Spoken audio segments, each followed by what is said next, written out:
Chapter 671, again. This only left a single mystery. What had the glass monkey benefited from?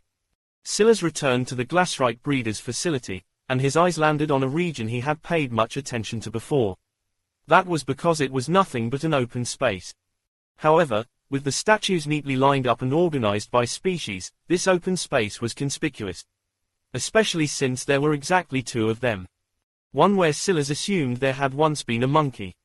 And the second where the shards of glass that had fallen from his new Glassrith contract had already vanished. The glass monkey must have found one of its kind here and devoured it. Although Silas couldn't sense the other beasts here clearly, he was sure that they were all probably at around the same level. A dozen bronze king beasts. Well, there are only 10 now, but to think that this would just be one of the hubs of this city. Is this really just a bronze city? Or is it something beyond that? Silas didn't know if this was just a special bronze city or if it was something above, but what was clear was one thing.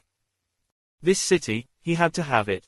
Setting aside the Glassrite breeder facility and the obelisk, there was still the ether herb center. He couldn't even scan 90% of the plants within, skill and comprehension training facilities that blew the system cities out of the water, and even an ether stone mine production hub that Silas could clearly sense produced far more powerful ether stones than his own in the woodland territory. It was just that he knew he wasn't nearly strong enough to lay claim to it. Yet. Silas appeared at another hub of the city, returning to it for the second time like he had with the Glassrite breeder facility. Before him stood an obelisk, one that was an exact replica of the one he had seen the Genesis forged jade. But unlike the obelisk in the latter, this one felt hollow, like it was lacking a spirit. Something told Silas that if he could conquer this city, maybe the secret of the Genesis forge would open up to him. Silas went back to visit the city stele one more time as though to sear it into his memory before he flashed back to the surface world, appearing at the location where Alex and the others were waiting for him. Let's return now, Silas said. He had no intention of going to conquer the system cities. Even though he would receive 3 million free experience from them, setting aside the time it would take to travel to them all, conquering the system cities would destabilize the portal, and Silas still had to return to the woodland territory first. In addition, if he lost his understanding of where the glass desert territory was, it would be a nightmare trying to figure out how to return. There was a chance that the hidden underground network of the Africor continent would be able to keep the portal in place even without the system cities, but Silas doubted that. No matter how powerful the Africor government, if circumventing the insidiousness of the system cities was in the grasp, Earth wouldn't have failed 8 summonings. The group set off from Kereth soon after leaving the glass desert and exiting the underground maze. The city still seemed barren, so the exit was easy. After the cold of the glass desert, they embraced the heat of a real desert quite well, if for but a moment. However, soon, something that Silas had been expecting came. Alex was leaving. The two faced off against one another with the family of 3 waiting in the far-off distance. By now, Silas was pretty sure the reason Alex was still wearing his mask was to keep his face from Cole and the others. He had been quite cautious the moment he started acting against Legacy. It was clear that he took them very seriously despite the usual casual air of his personality. If you attack any Legacy headquarters, you can pretty confidently find maps of the zones in the regions. Most will only have general information about surrounding portals, but there are also rarer ones that have what we call the +1 policy. That essentially means that their maps go to a depth of 1. They know of where the portals go, and where the portals in the surrounding 100 kilometers of the inside of said portal also go, but not further than that. There are some headquarters that have a +2, and I know of one that has a +3. If you have the balls, you can go to that one, Alex laughed. Obviously, the higher the policy rating, the more confidence Legacy had in protecting that information, and thus the greater the danger. It seemed that he had come back down from the serious tirade he had been on the last few days. But his voice was still being doubled by his mask, so it made his amused tone sound more sinister than it should. Although he was joking around and definitely not recommending Silas go to the headquarters with the +3 policy, Silas still seriously considered it. A +3 map would practically have the entire map system of Earth drawn out. In an exponential progression like that, you could very quickly cover a lot of land. If Silas had that, he could conveniently travel from place to place across the whole of Earth. Alex, though, only knew of one route from the United Coalition of Terra Nova to the Africor continent. Other than that, he didn't even have a +1 understanding of the surrounding portals, especially not after the Mountain of Giza shifted things. That is everything I know about the region. Even if the portals have shifted, we found this one close enough, so most should still be in the general location they were found in. Silas nodded. Alright, I'm off. I gained a lot this time. I'll be sure to partner with you again in the future. Psycho-SYL. Chapter 672, Layers. Silas stood over a familiar ether stone mine. Not much had changed in the woodland territory at all. Because of Silas' efforts, everything had remained stable, and there was no sign of an overflow of demons just yet. If there was anything that changed, it was the fact that Tassia had successfully made him a very rich man once again. The mines can be very dangerous, Silas said lightly. He had left Cole and his family behind in the system city for that reason. He didn't have any real confidence in mining this ether stone mine himself, but he would have to at least give it a try. Maybe his luck would be able to warn him. But he would only do this if he found what he needed down below. Silas needed two things from this mine. The first thing was enough ether stone to help the Basilisk King complete its next evolution, and the second was the 10,000 F-grade gold ether stones he needed to use his temporal lock treasure.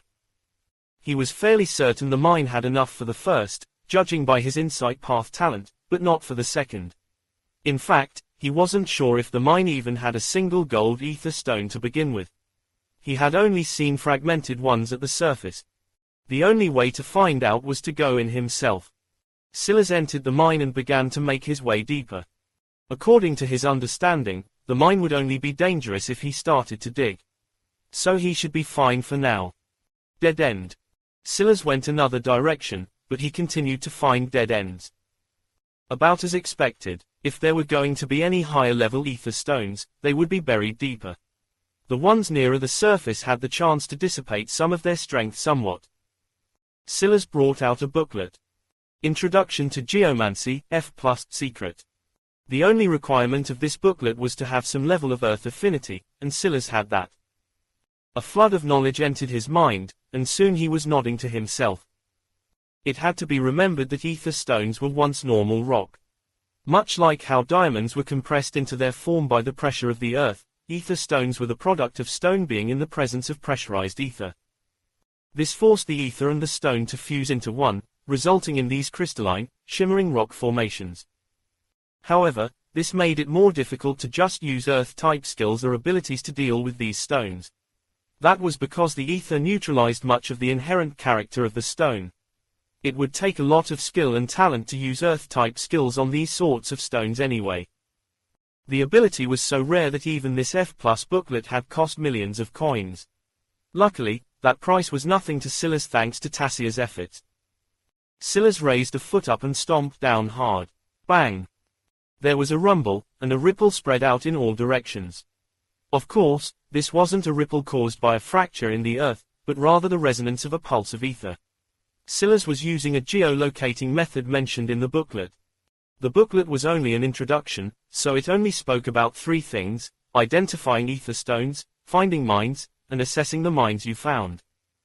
Oh, this is good. It's deeper than I can reach. Silas' skin bloomed with black scales, and he raised his foot, stomping again. Bang! This time, the reverberating clash ran far deeper. Good, I can finally sense common ether stones, there's even a line of bronze ether stones, and I still haven't reached the end. After seeing this, Silas made a decision and turned to leave. Mining this with a mere introductory booklet was far too dangerous. The eruption of a mere fragmented ether stone had killed demons with decently powerful bodies. What would the eruption of a common or higher ether stone do? Instead, Silas planned to return to Chaosheir to retrieve the basilisk's skin armor, only then would he come back here. He would then use the basilisk's evolution to drain the topsoil ether stones. Once they were nothing more than normal rock, there would be no danger in chipping them away. Depending on how much the Basilisk King took, he might be able to get down the bronze layer immediately and check again. Judging by the sheer thickness of the fragmented and common layers, there's almost certainly a silver layer. But whether there's a gold layer is still up in the air. Luckily, the lower layers tend to be much thinner. So after clearing the top, it will be far easier to confirm. Silas returned to the system city and took Tassia and the family of 3 along with him on a trip into the desert.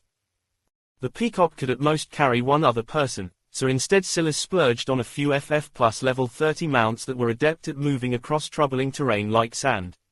Each had a speed and dexterity limit of over 1500, and that made things far more convenient.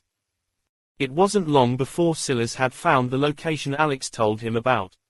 The group didn't hesitate to enter the portal. The location was an icy land that was quite familiar to Silas. This was the very same region he had found the Frostbane Sylph dungeon in, and also the home of the Arctic King Beast. This also happened to be the location of a portal back to his hometown. It would just take some travel to get there. But he was also aware that his alma mater was in that location. And the reason that was important was because it was also the stomping grounds of legacy. Depending on how things had changed, he was going to have to be cautious. But first, he would pick up his fellow professor, Morgan, along with Sunniva. Luckily, that process went much smoother than Silas thought it would. Chapter 673, Scandalous Headlines. Silas wasn't very surprised that Lucius was nowhere to be found. It had to be remembered that the tundra region wasn't far from the evergreen territory where Silas had left Morgan, and this was also the region where Lucius had set up his territory. Now, there was no longer a convenient path to the Africor continent, but the portal to paradise was still there. Silas hadn't forgotten about Professor Fembroise, her family, and the skateboarding thief, but he couldn't spare the time to go and get them right now. On the way back to his woodland territory, he would. Or maybe he could task Cole with that job. He wasn't even a city lord, but he felt like he had too much on his plate. Before the summoning, Silas fancied himself a law-abiding citizen. But after, well, he had done quite a few things that were far from so. Today, he found himself stealing a boat for the second time, tethering it to the Basilisk King, and having it carry them toward Casseres Island. This time, despite his thievery, he found himself being quite lucky compared to his first stint across the ocean. At least this time, there were no raging storms. And maybe, because the Basilisk King was so powerful and large now, there were no attacks they suffered. At least not yet. Silas knew that the underwater portal was coming up. The creatures here would certainly be attracted by it. Unfortunately, that wasn't all either. Back in his woodland territory, he had shot Cassari a message, so he had a general understanding of what was going on here, and it couldn't be said to be the best. His speculations about there being a traitor in the Terra Nova government were bearing out. The system city was growing stronger, and it wasn't just because of level increases. A system city would always maintain a certain number of levels above the citizenry of a world. However, they would remain capped at level 50 for a while. Silas wasn't sure just yet what would allow them the chance to break into E-grade, but he knew that the moment they did, a lot of things would become far more difficult to manage. That aside, the main issue this time wasn't the city lord of Gwiz, but rather the large number of humans joining. After Cassari mentioned it, they both agreed that this was far from normal. Silas had been to several system cities now, and not only had a population of humans as thriving as Gwiz cities. Usually, those that had to rely on system cities, to begin with, weren't very powerful. System cities were, by definition, crutches.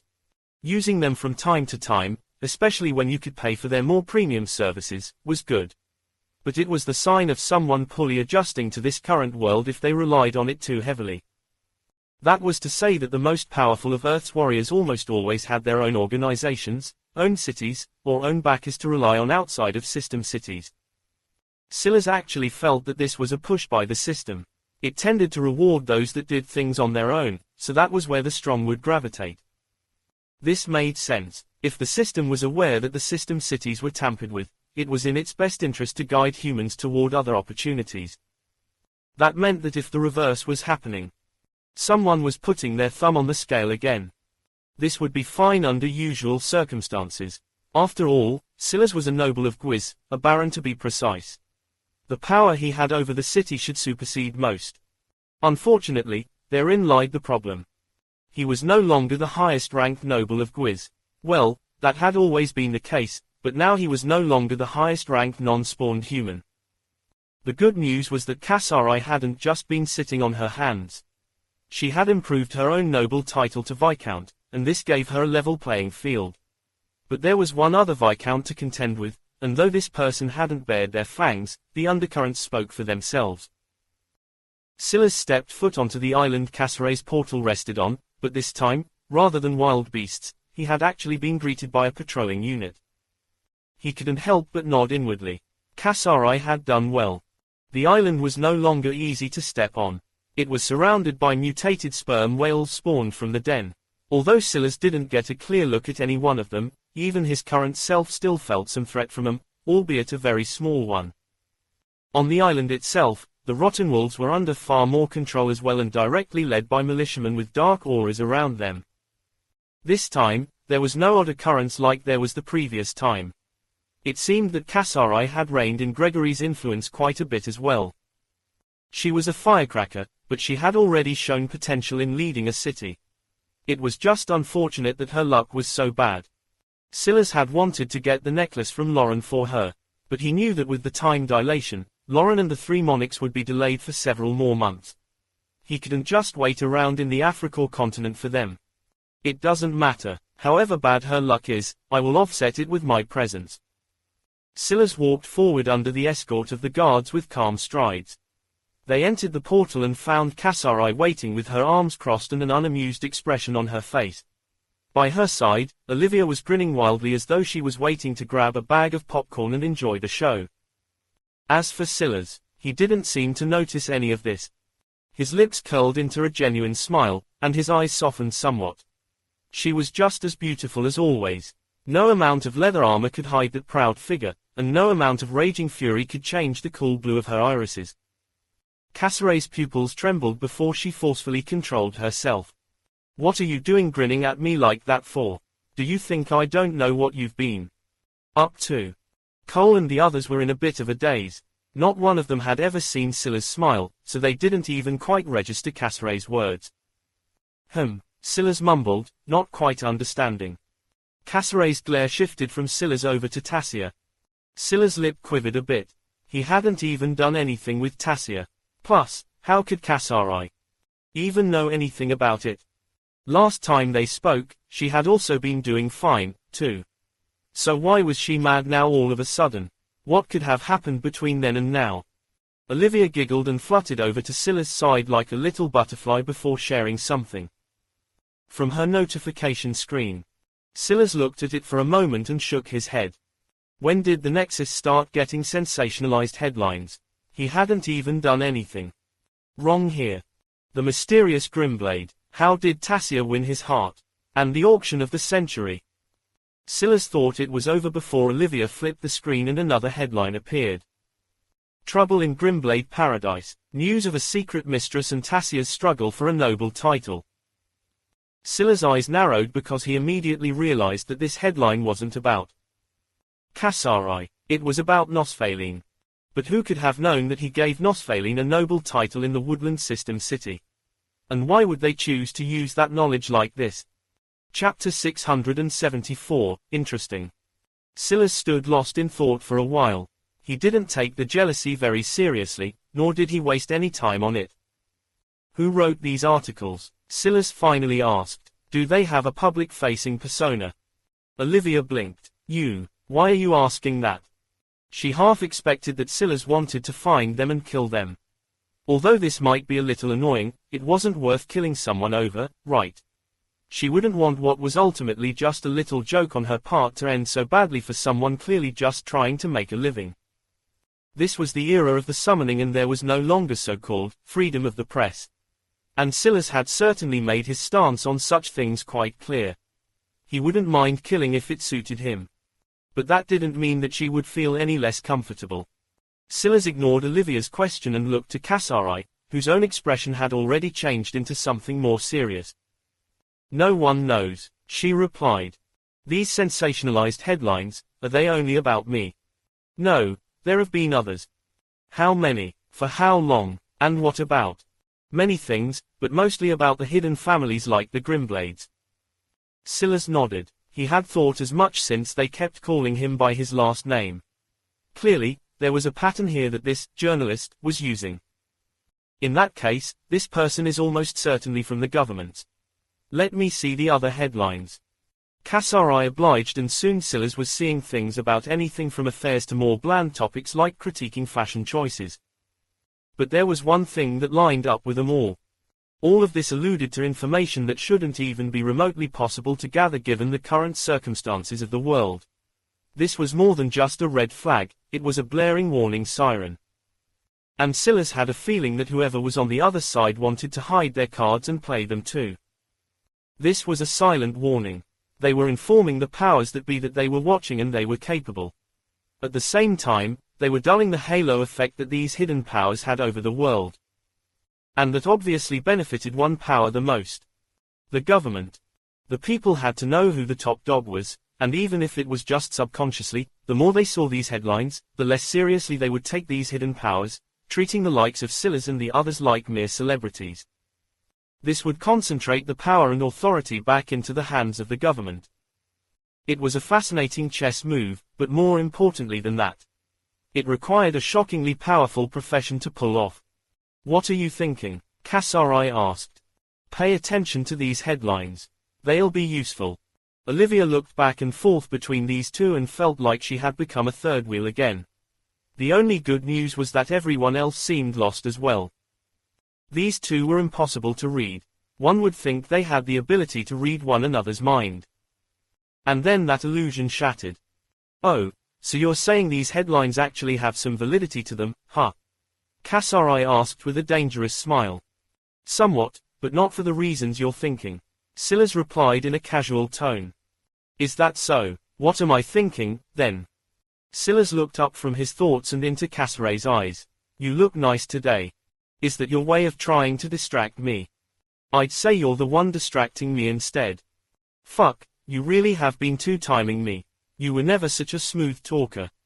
I think we both know that's a lie. Also, two-timing, Silas questioned with an arch of his eyebrow. He took a step forward and loomed over chaosheir, his gaze jumping between her eyes.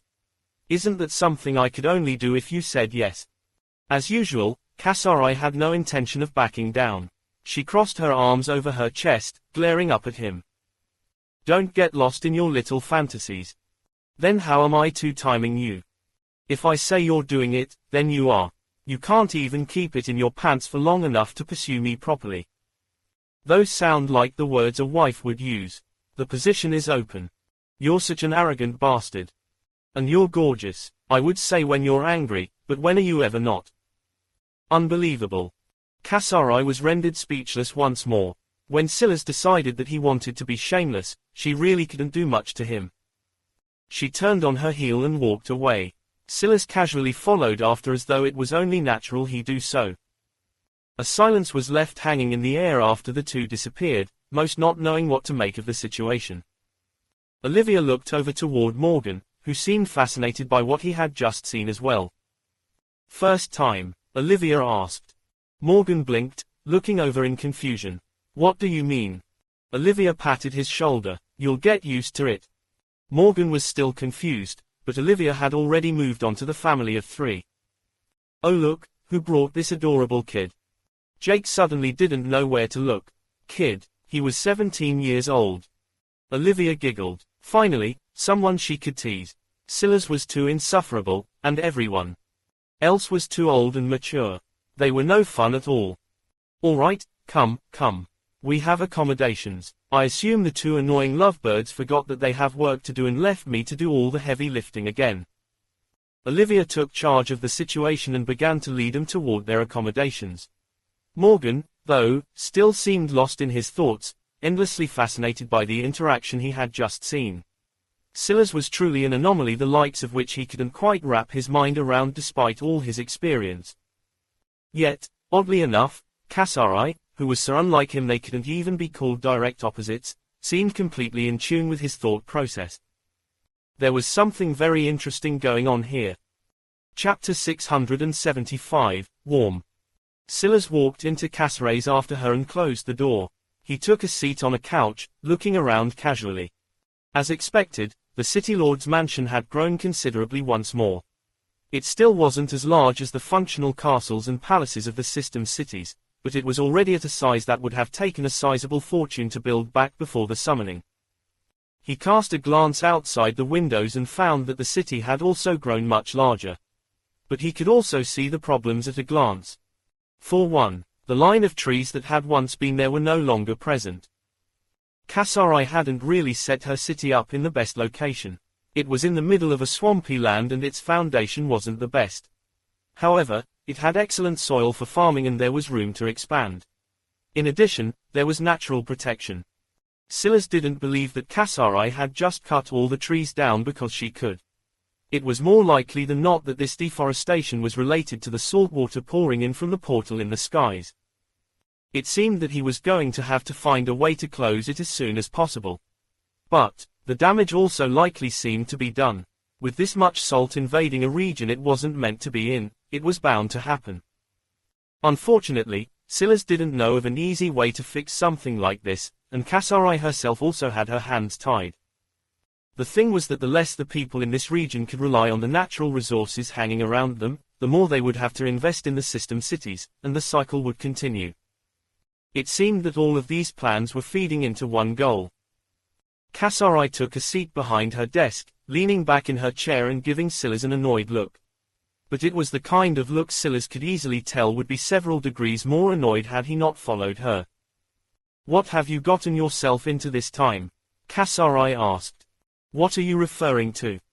chaosheir pulled a drawer open and tossed several documents onto the table. Silas couldn't see them from this vantage point, but his visualization could. Warrants, all of them for his arrest. One from the Celestial Republic, another from the Afrikor continent, and the last, oddly enough, was from Iapir. Silas' eyes narrowed. Why would Iapir be targeting him? The Celestial Republic made enough sense. He had killed one of the top generals. The Afrikor continent made a little less sense than that, especially since he had never interacted with any of their monarchs personally, but it was easy enough to understand why they might have it out for him. What Silas didn't understand was Iapir. It can't have something to do with Cole and his family, could it? Silas knew that Cole was wanted by the Iapir government. That was why they had crossed the waters separating the two behemoth-sized lands to escape into the Afrikor continent. But that once again left the question. How could they possibly know that? He had met Cole inside of the mountain of Giza. Since then, the only thing they had done after leaving was travel. He hadn't even gotten involved in any conflict. Silas suddenly realized something at that moment. He couldn't delay it any longer. He had to return to the Grimblade family. Now. Suddenly, Silas stood and chaosheir's expression became more serious. She could feel the shifts in Silas' emotions more clearly than even his own parents could. That's the face you make when you're about to do something stupid. There's a family of 3 and a young man living in Lone Star. I'll give you their address. I'm not sure if they're still there or not because I've left them for a long while, but the mother of the family was a high-priority target of legacy in the past. She's very important to us making certain advancements, now more than ever. So it's worth the investment to go and get them. Okay, chaosheir nodded. She didn't feel the need to ask questions about it. Silas already expected this, so his thoughts were already being expended on other matters. Originally, he didn't know how he would make use of Professor Fembroise's expertise. But after finding that Quest City, he knew that there wouldn't be anyone better than her to run the glassrite breeding facility. Silas' lips parted and then he began to speak about several things, alerting chaosheir to matters she might not be aware of before transferring an entire 500 million F coins. "Are you trying to buy my affection?" chaosheir asked. "Is it working?" "Not in the slightest bit. I'm very expensive," chaosheir said with a lazy smile. "Then you wouldn't be upset if I told you I have more than 2 billion left over." chaosheir gave him a speechless glance. By now, the capital her father and the memory merchant raised, along with her city, was quite substantial. Easily in the millions a day. But they were working on a scale that a single person like Silas shouldn't be able to match. And yet, this 500 million was more than they would earn in 3 months. How could he possibly manage to have so much more? Still, her surprise was one thing, her sharp tongue was another. "What, are you saving them for your other mistresses?" "Other?" Silas asked with a subtle curl of his lip. But chaosheir only stared back at him as though he hadn't asked anything at all, so he continued as though nothing was said, too. I will also need the basilisk skin armor back now. Chaosheir nodded, standing to her feet. What happened next made Silas question if he still wanted to be so arrogant around this woman. Chaosheir strolled to the curtains and closed them. Then with her back facing Silas, she began to peel her armor off. Her hair fell in a black stream, covering much of her back. Even when there was nothing but the skin-tight basilisk skin armor left, and she began to peel that off of her as well, it continued to do so, tantalizing Silas' imagination.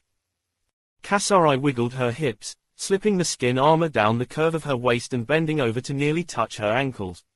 Silas could just barely see the side of her breasts as they swayed to the side, their arc jiggling into sight for the faintest moment before her back and hair hid them once more. Unfortunately, her chair was in the way of the only sight her hair couldn't hide. Silas could just barely see the arch of something soft and plump before there was a swiveling patch of black cushion that blocked the rest of his view. Chaosheir stood to her full height, still not looking back as she carefully folded the armor and slipped her other clothes and armor back on. Then she turned and walked to Silas, who was still standing in the same spot, staring at her with burning eyes. She handed him the bundle of neatly folded black and smiled. I kept it warm for you. You're welcome.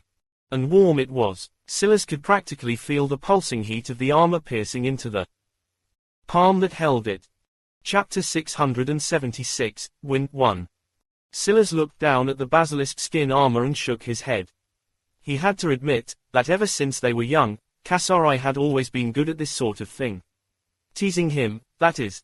Even if she couldn't win a battle of words, which was certainly not a given considering her sharp tongue, she had plenty of other ways to win. Looking away from it finally, he found chaosheir's triumphant gaze.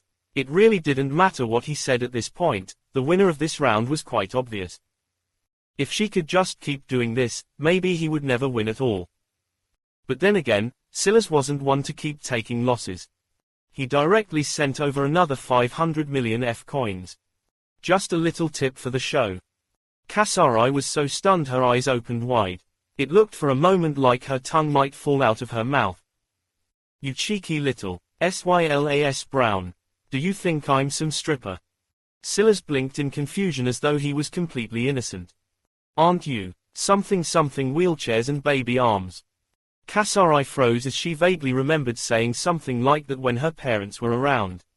She didn't remember half of that rant because she had just been spewing any bullshit she could think of that would piss Silas off, but then he ended up saying that line about killing anyone who stood in his way and she didn't even know how to reply to that.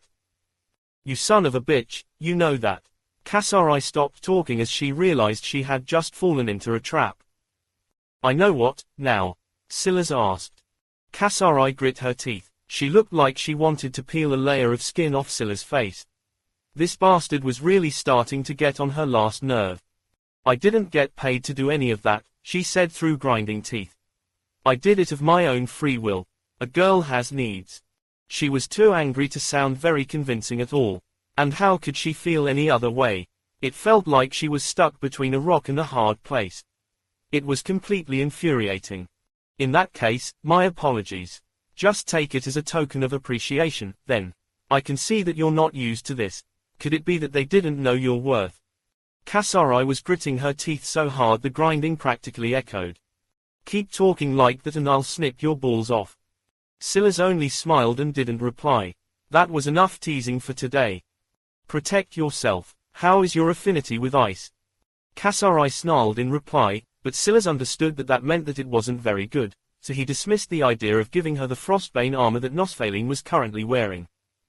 It should be fine. It was impossible to buy an armor of this caliber even with 1 billion F coins, but the amount he had given her should be more than enough for her to protect herself.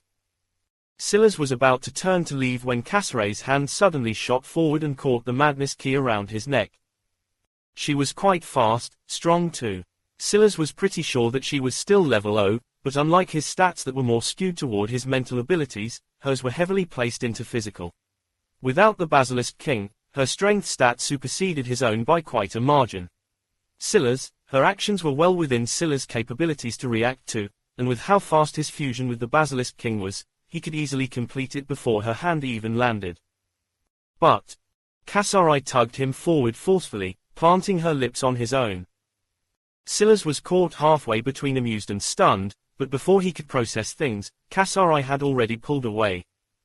Her hand was still on his madness key, her breathing a bit heavy as though she was trying to process her own actions as well. But none of that stopped her from glaring at Silas like he still owed her more money. Even pulled apart, their noses were still practically touching. "Don't ask," she said with an oddly calm voice. "Like I said, I do as I please, whenever I please." "Some would call that sexual assault," Silas replied. "And what are you going to do about it?" Silas' hand rose and it looked like he was about to grab chaosheir's waist. She glared back at him, clearly not planning on backing down in the slightest. A part of her mind already knew that she had fallen over the cliff's edge. This was precisely what she was worried about. She was far too attracted to this man in ways she wasn't able to explain.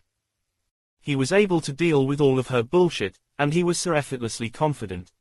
Ironically, it was because they had been separated for so long that she knew the world didn't have a second Silas Brown. It was only a matter of time before she lost control of herself exactly like this one. She sighed inwardly. She really didn't know if she could resist any more today, not because Silas was too strong. But she simply couldn't find it in her to do so.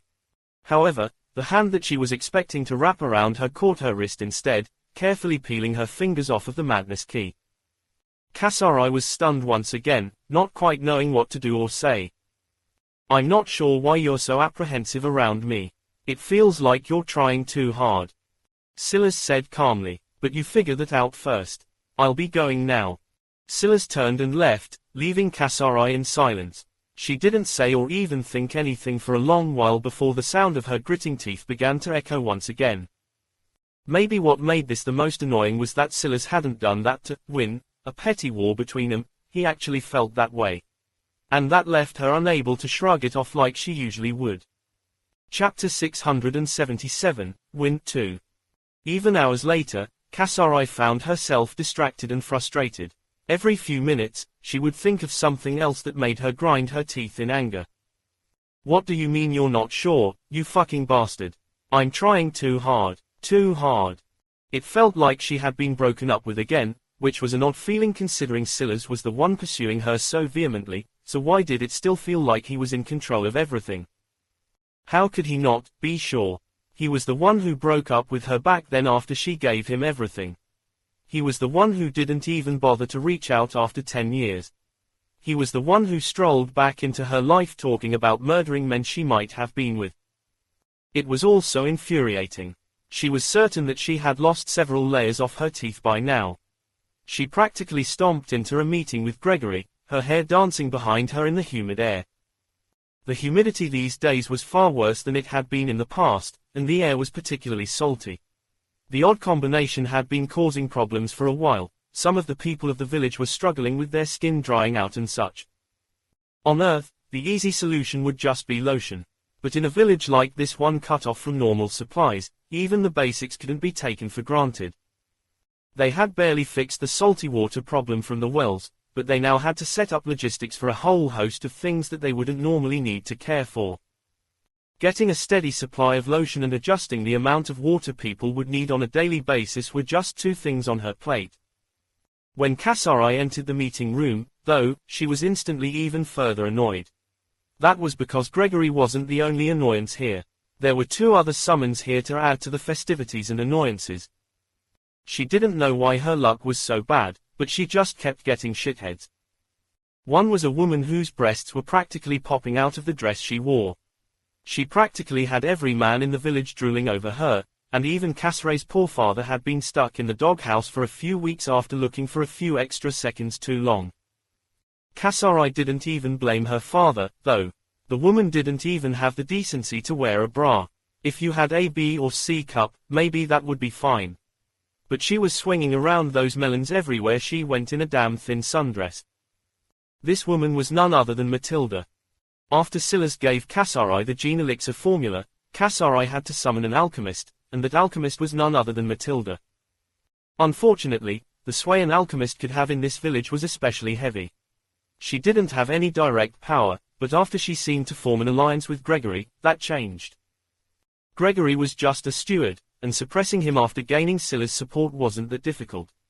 That was because after chaosheir managed to keep Maya, the seamstress, happy, Gregory lost his support. Only to replace it with Matilda and the second person here. The third summon was a man wreathed in darkness, and officially, he was a military official. He was the product of one of chaosheir's rewards for the bronze leg of her class quest. The reason Scylla's had seen those liches, necromancer look-alikes, was because of this man right here, Veren. Veren was classified as a drill sergeant. This was a branch of the teaching profession that allowed him to give out quasi-classes and awaken the potential of those here. Thanks to him, Castlemaine was able to make use of their rotten wolf dens with greater ease. Between Gregory, Veren, and Matilda, the hold they had on the village was exceptional. If not for the fact chaosheir's father and the memory merchant were responsible for all the flow of money in the village, and chaosheir herself was the strongest combatant of that village, this would already be a lost cause. This is a meeting the two of you were not invited to, chaosheir said with an oddly calm voice. Matilda flinched, chaosheir's aura making her feel true fear. Even Veren was apprehensive, let alone her. Apologies, city lady, it was I who invited them. I thought it would be important for them to be here. The other nobles in the room remained as silent as lambs, not daring to even breathe too lightly. Is that so? Please explain. Yes, of course. Right away, Gregory nodded quickly, his respectful expression making it seem like chaosheir was being cruel without cause or reason. Chaosheir was already quite used to this. It used to make her angry, but when she compared Gregory's methods to Scylla's, he felt far too inferior for her to care very much. But she knew that Scylla's wasn't here to cover for her. Gregory had been slowly weaving his way into the depths of her village for a long while now, and that was despite the fact she had been on her guard from the very start. This man might not be Scylla's, but he was dangerous, and the more time passed, the harder it was for chaosheir to justify killing him. Plus, the penalties that came with doing so were steep. As you know, city lady, the land is becoming unfarmable, and the amount of investment we have to put toward desalinating the water is growing steeper every day between drinking, cooking, and bathing water. That only grows worse as the population grows. Matilda here cannot get the raw materials she needs to push the alchemy division the way she believes could help bolster the village. And as the census showed, the net increase to living satisfaction thanks to Matilda had been through the roof. It's what keeps the dissatisfaction due to low-quality food and the rotten wolves down. They go hand in hand. I was speaking of these troubles with General Veren and we believe that the best solution is to expand our territory and start a displacement plan. So long as the above-ground portal is open to the ocean, staying here long-term isn't viable. You want to declare war on Gwis City? chaosheir asked, the sneering contempt in her heart boiling over. Chapter 678, Schemes. Nothing Gregory had said seemed to suggest declaring war on Gwis City. What did a displacement plan have to do with that? But everyone here knew the context well. Veren had been pushing for an assault on Gwis City for over a month now. That was because Gwis City, according to their intelligence reports, had both covertly and overtly been suppressing them in many ways. This wasn't just through their businesses, but also by using their soldiers to coincidentally choke off the path toward natural resources.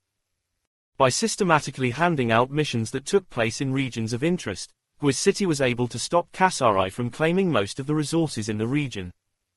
The main issue was that they were using the human population to do it, and they had a huge advantage.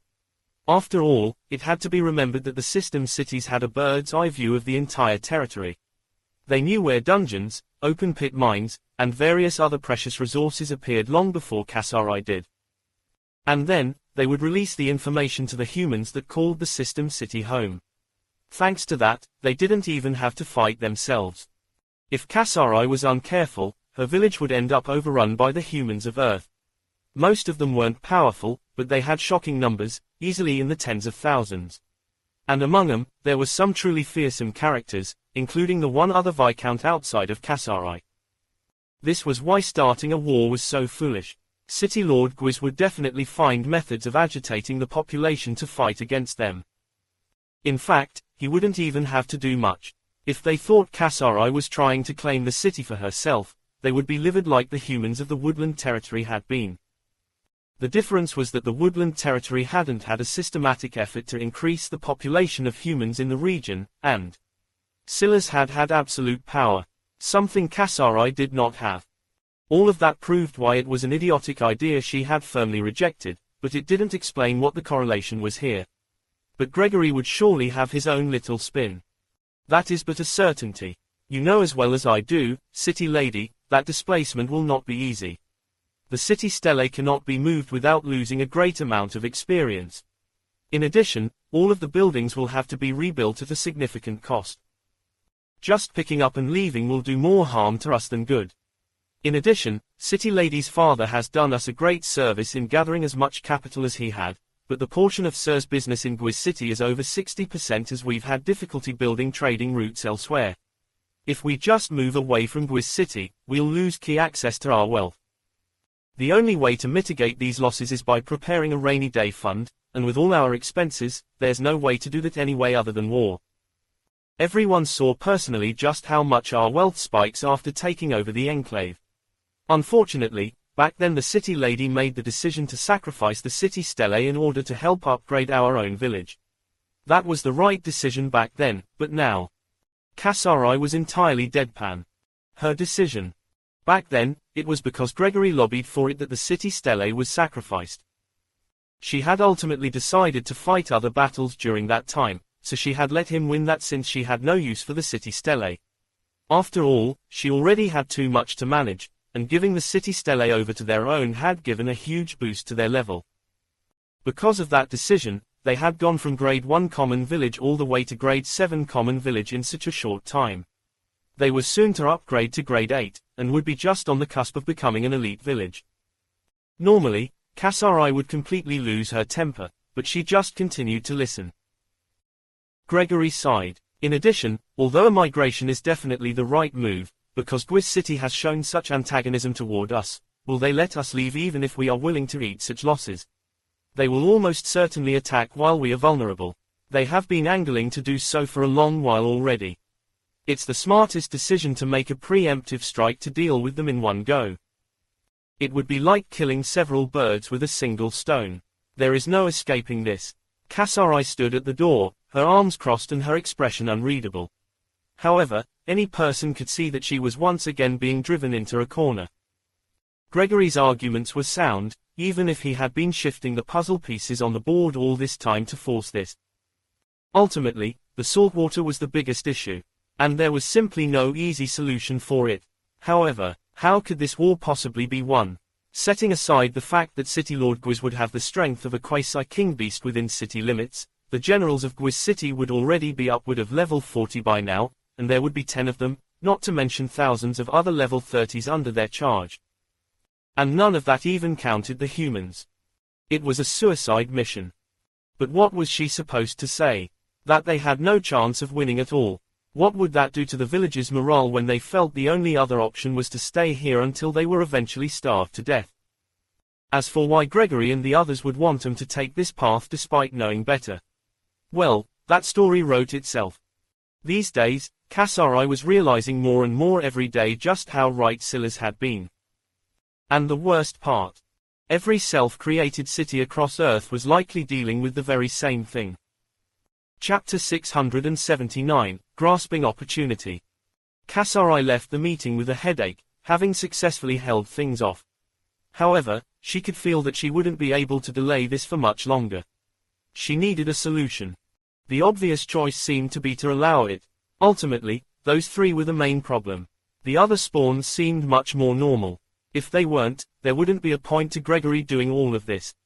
He would just get them all to directly rebel. In that case, there was still a chance to win this war so long as she kept those three at arm's length from anything important. And while doing so, she would be able to clear the silver leg of her class quest as well by making Gwiz City her cult. But all of that was easier said than done. Fuck you, Silas Brown. If you're going to give me ass pain like this, can't it be from pounding me? At least you'd be worth the headache then. Pining after a man who wasn't even giving what Olivia would call melatonin dick, was so high school freshman of her. She entered her office and closed the door, exhaling a breath. However, she had barely settled down when a knock came from the door. She was half a second from throwing her entire desk at the wall. It was made of a heavy wood, but she certainly could manage it with her current strength. Luckily, she managed to restrain herself. "Come in." Chaosheir raised an eyebrow when she saw that it was actually Tassia. The woman carefully closed the door behind her after double-checking that she wasn't being followed. "Do you mind if I sit?" Tassia asked. "Go ahead." Chaosheir nodded, observing Tassia silently. Tassia smiled brightly. "You're more easygoing than I thought you would be." Chaosheir almost laughed. She was quite good at reading people and she got a beat on Tassia immediately. "You don't need to butter me up. I won't eat you." "I understand." Tassia nodded with surprising seriousness. "Originally, I was worried because of the headlines and the rumors. I know how this sort of thing goes." Chaosheir smiled. "I won't hang you by your tits so long as you know that my man is off limits." Tassia almost jumped in her chair before she cleared her throat. All right, maybe she shouldn't come clean about everything. This time, Chaosheir did laugh. That was the first genuine reaction Tassia had had since she came in here. Everything else was perfectly curated. She had seen women like this before, women that could be Oscar-worthy actors. There was nothing they did that wasn't a form of manipulation. Oddly enough, though, Chaosheir seemed far more resistant to Tassia's charm than Scylla's had been. "So what did you come here for?" Tassia composed herself. "Scylla's originally wanted me to become your replacement steward, but after being around here for a day, it feels like that transition will be harder than it seems." Chaosheir nodded, becoming more serious as well. Since this was something Scylla's wanted, she was already open to Tassia. Tassia had already proven her worth through those auctions as well. Even without Scylla's, she would have Chaosheir's ear. "I can definitely help you rein in the situation in the village.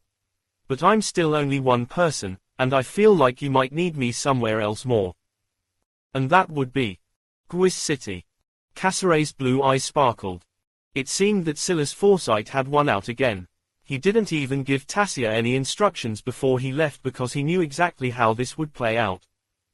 If nothing else, Tassia was a woman who knew how to seek out her own opportunities. Scylla stood across from Nosfaline. The wind whipped against their faces as the peacock soared across the skies, cutting through the night sky. First, she was shocked that she was level 9. This was the first time she had improved in so long it almost brought tears to her eyes. But before she could even deal with those emotions, Scylla's handed her the lineal inheritance. She held the crystal in both hands like it was the most precious thing in the world. "How is it?" Scylla's asked. He still didn't know what accepting the inheritance required, or how much time it would be. He was also reluctant to lose Nosfaline's help now that he was returning to the Grimblades. But by the same token, he wanted her to be stronger precisely because of that. The shortest path to rapid improvement for him was none other than Nosfaline. The Glasrith would be awake in another 3 to 4 days. Scylla's had used what remained of his free experience to level up one kind for me just one more time, halving the time it needed. But he didn't have enough for another. It was a gamble taking Nosfaline out, because the cancer gene had finally collapsed. He wouldn't be able to use it to put her back in the hibernation realm any longer. So if this didn't work out, he would have to either come with Nosfaline out in the open, or he would have to leave her behind. Both would come with their own sets of issues. Nosfaline still seemed to be in a bit of a daze. Eventually, she managed to compose herself. "I will need to enter and complete a series of tests. I have no idea how long it would take, but it is in stages. So I should theoretically be able to complete them piece by piece." Scylla's thought about it for a long while, even closing his eyes to speculate for a moment. "All right, go. Is there anything you can bring with you?" Nosfaline practically jumped with excitement. "I don't think so." Scylla stopped Nosfaline just as she was about to trigger it. "Here." After some thought, Scylla's realized that Nosfaline needed some sort of advantage. And for that, he settled on Ithkal. Nosfaline wasn't a true Mesmerix, so the lineal inheritance would be looking for reasons to reject her. To bridge that gap, he would distill his insights into the path of the Mesmerix to her in language form. What he didn't expect was just how profound an effect this had on Nosfaline. Chapter 680, 4th. Silas composed himself for a moment before he began to speak. But rather than words coming from his mouth, the echoes of ancient Ithkal latched onto the ether in the atmosphere and began to form one rune after another. The change was shocking even to Silas, so much so that he suddenly stopped. It was only when he saw that Nosfaline was in a daze that he realized he might have ruined that, and he quickly continued. Because of insight, Silas' comprehension of the Mesmeric's Serpentis race was extraordinarily deep, so much so that he was easily the equivalent of a professor who had completed several graduate degrees in the field. All of that knowledge, though, was locked away deep within him, and there was no easy way to share it with Nosfaline. If he just spoke of it normally, he didn't believe that this sort of last-minute preparation would have any sort of helpfulness at all. However, when he translated it to ancient Ithkal and began to speak out, it was like the entire world had changed. Nosfaline's blood stirred and her beautiful blue eyes became a much brighter shade, one that could match a night sky. And then it began to gain another mass of swirling colors. Delicate pinks, gorgeous purples. They all swirled around until her pupils directly slit. Her Mesmeric's beast totem activated on its own, a pair of identical eyes appearing on her back. They were far weaker than Silas' own beast totem, but Silas could still clearly feel that Nosfaline would likely render most F-grade Serpentis useless with her presence as well. As Nosfaline fell into a deeper trance, Silas began to speak faster. He wasn't used to speaking in another language, and was relying heavily on less than madness control greater than to change his cadence and inflections properly. But as he did so, he got more used to the process and the words flowed more smoothly. As a result, the ancient Ithkal symbols that formed became sharper and brighter, and Silas could feel that Nosfaline was sinking into a further state of enlightenment. Nosfaline's Mesmeric's totem, which had been at common mastery, suddenly leapt up, stabilizing itself at bronze mastery. Silas' eyes narrowed. He knew that Nosfaline's Mesmeric's totem didn't come from her bloodline, but rather her comprehension. Much like everything else in this world, comprehensions cause changes to the body directly. This was why without a special body, it was impossible to have more than one. In this case, Nosfaline's comprehension had begun to subtly influence changes in her race, which allowed her to become part Serpentis. Silas had thought of increasing Nosfaline's comprehension in the past, thinking that this might allow her to be more easily recognized as a Serpentis and thus capable of becoming one of his contracted beasts without the help of the cancer gene. But he had no idea how to do that, maybe because insight was still too low a level to help him in doing that. What he didn't expect was to suddenly run into a chance here. Nosfaline's comprehension broke into silver mastery. Realizing that this was an opportunity he didn't want to miss, Silas began to focus, his words delving more deeply into the mysteries of the special race. At some point, Silas expected that he would run out of things to say. But he had severely underestimated his legendary path profession.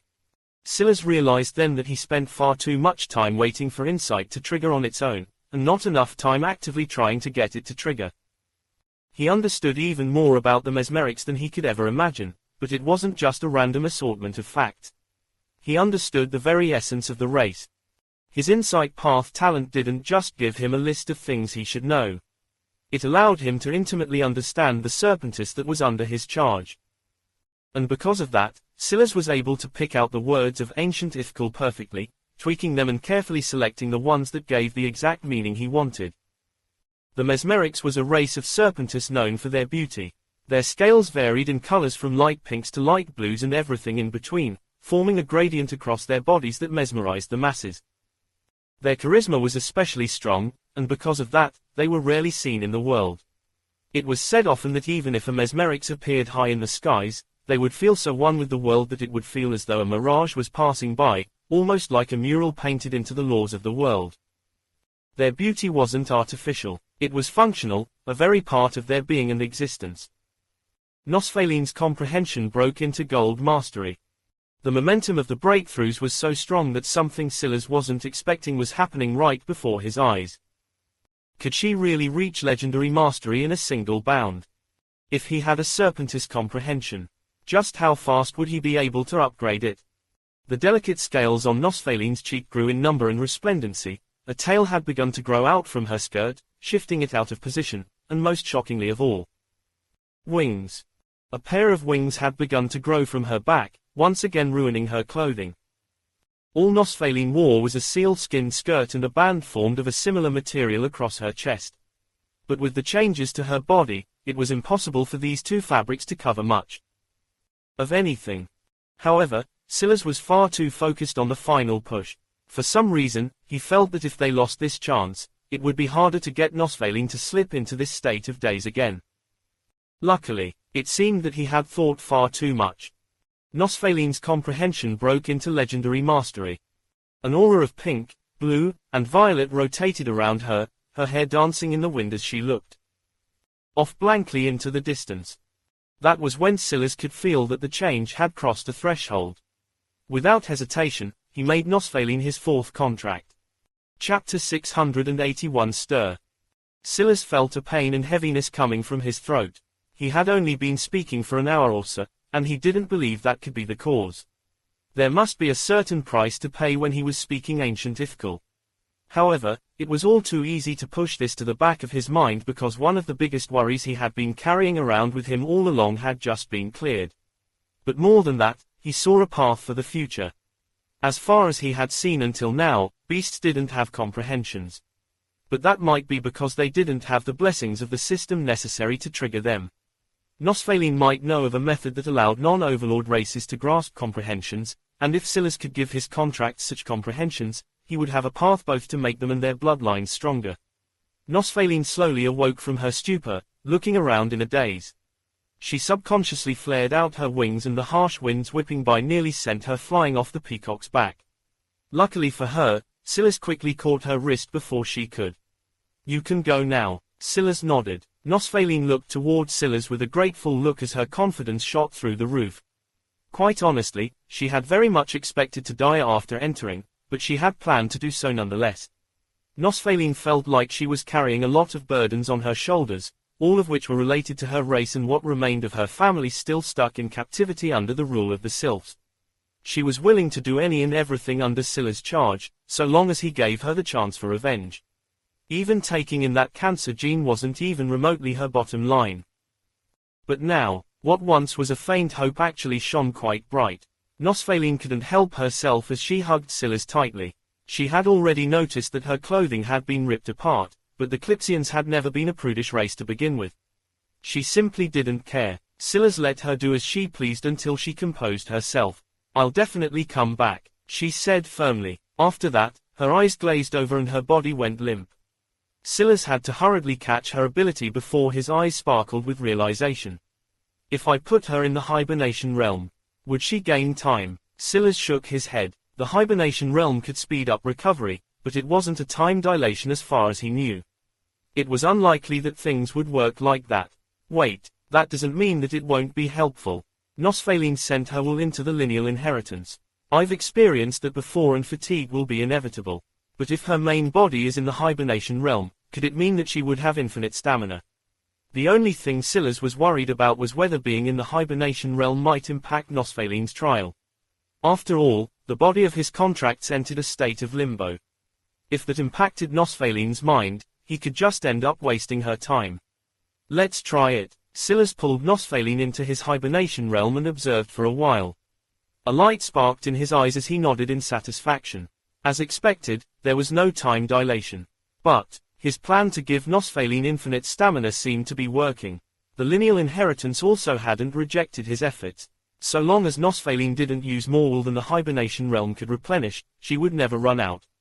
However, the hibernation realm now had a recovery increase of plus 1,638,400%. Even Silas couldn't burn through that much of his mental stats so quickly. Silas looked off into the distance as harsh icy winds whipped around as he locked eyes with a familiar land.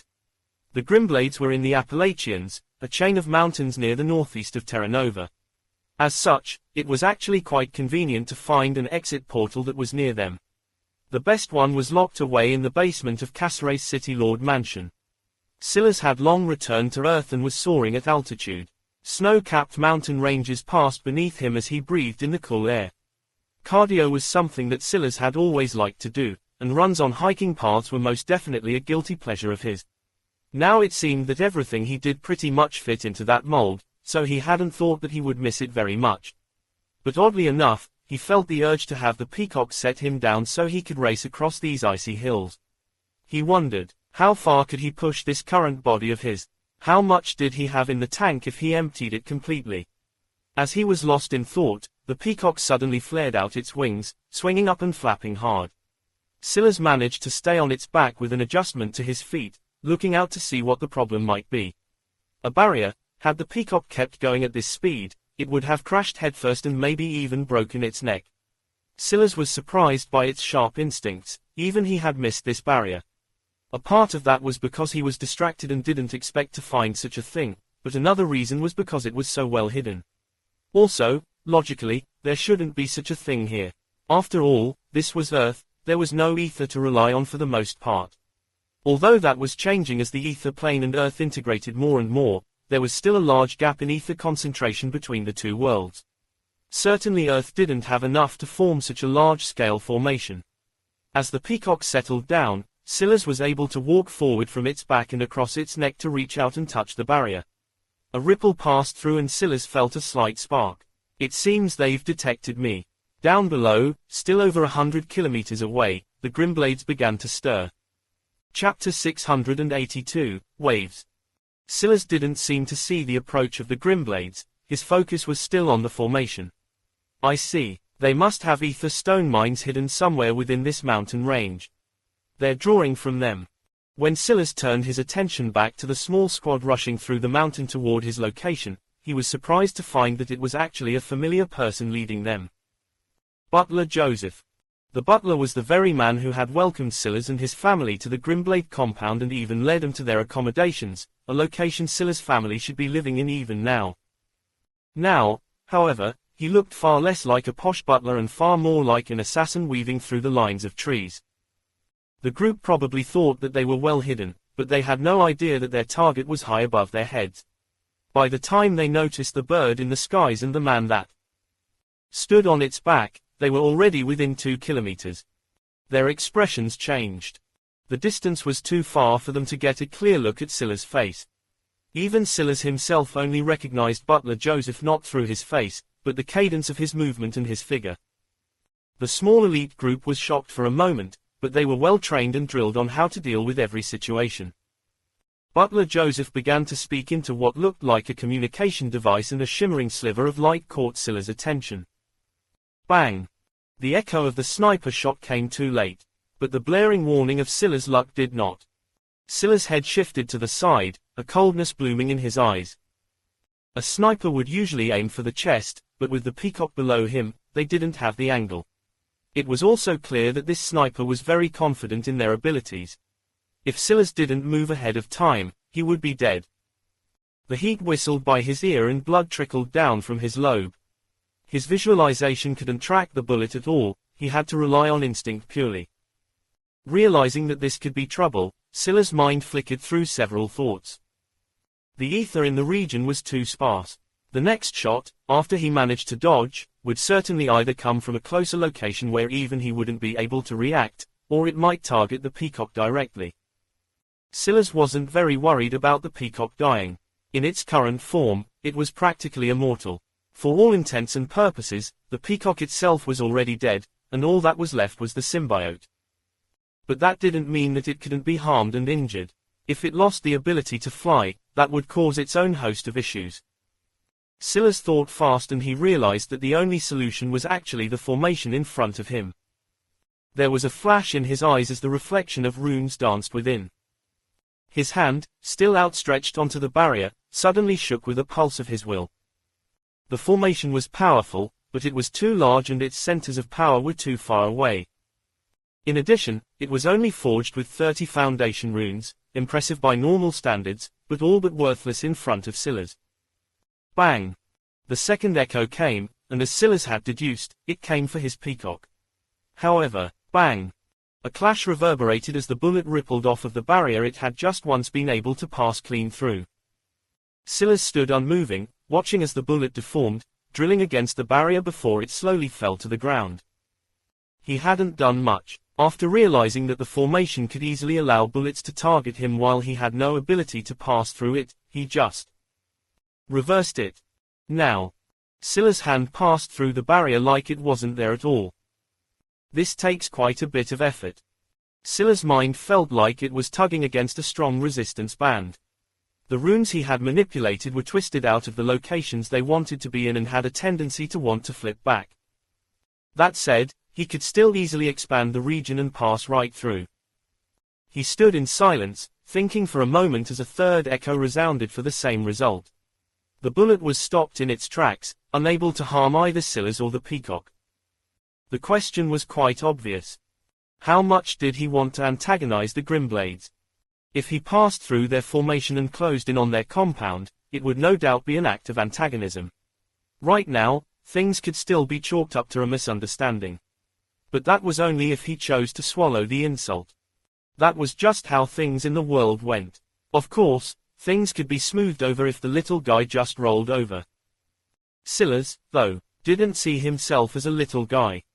That said, he also wasn't someone who acted based on his emotions either. Scylla's lips parted and he spoke out with a booming voice. I am Scylla's Grimblade.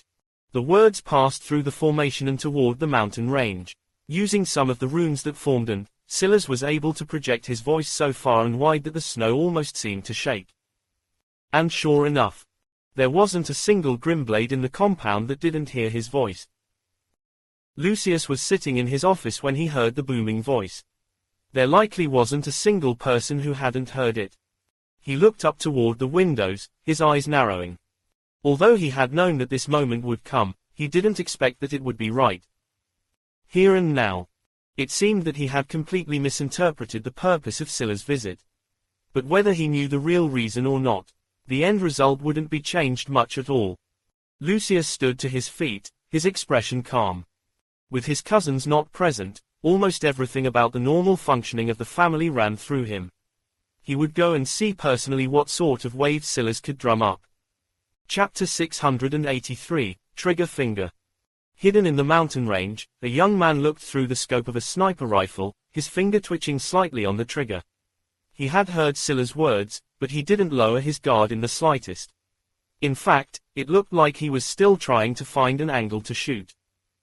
But at that moment, Scylla seemed to look over, his gaze piercing right through the scope. The young man subconsciously fired again.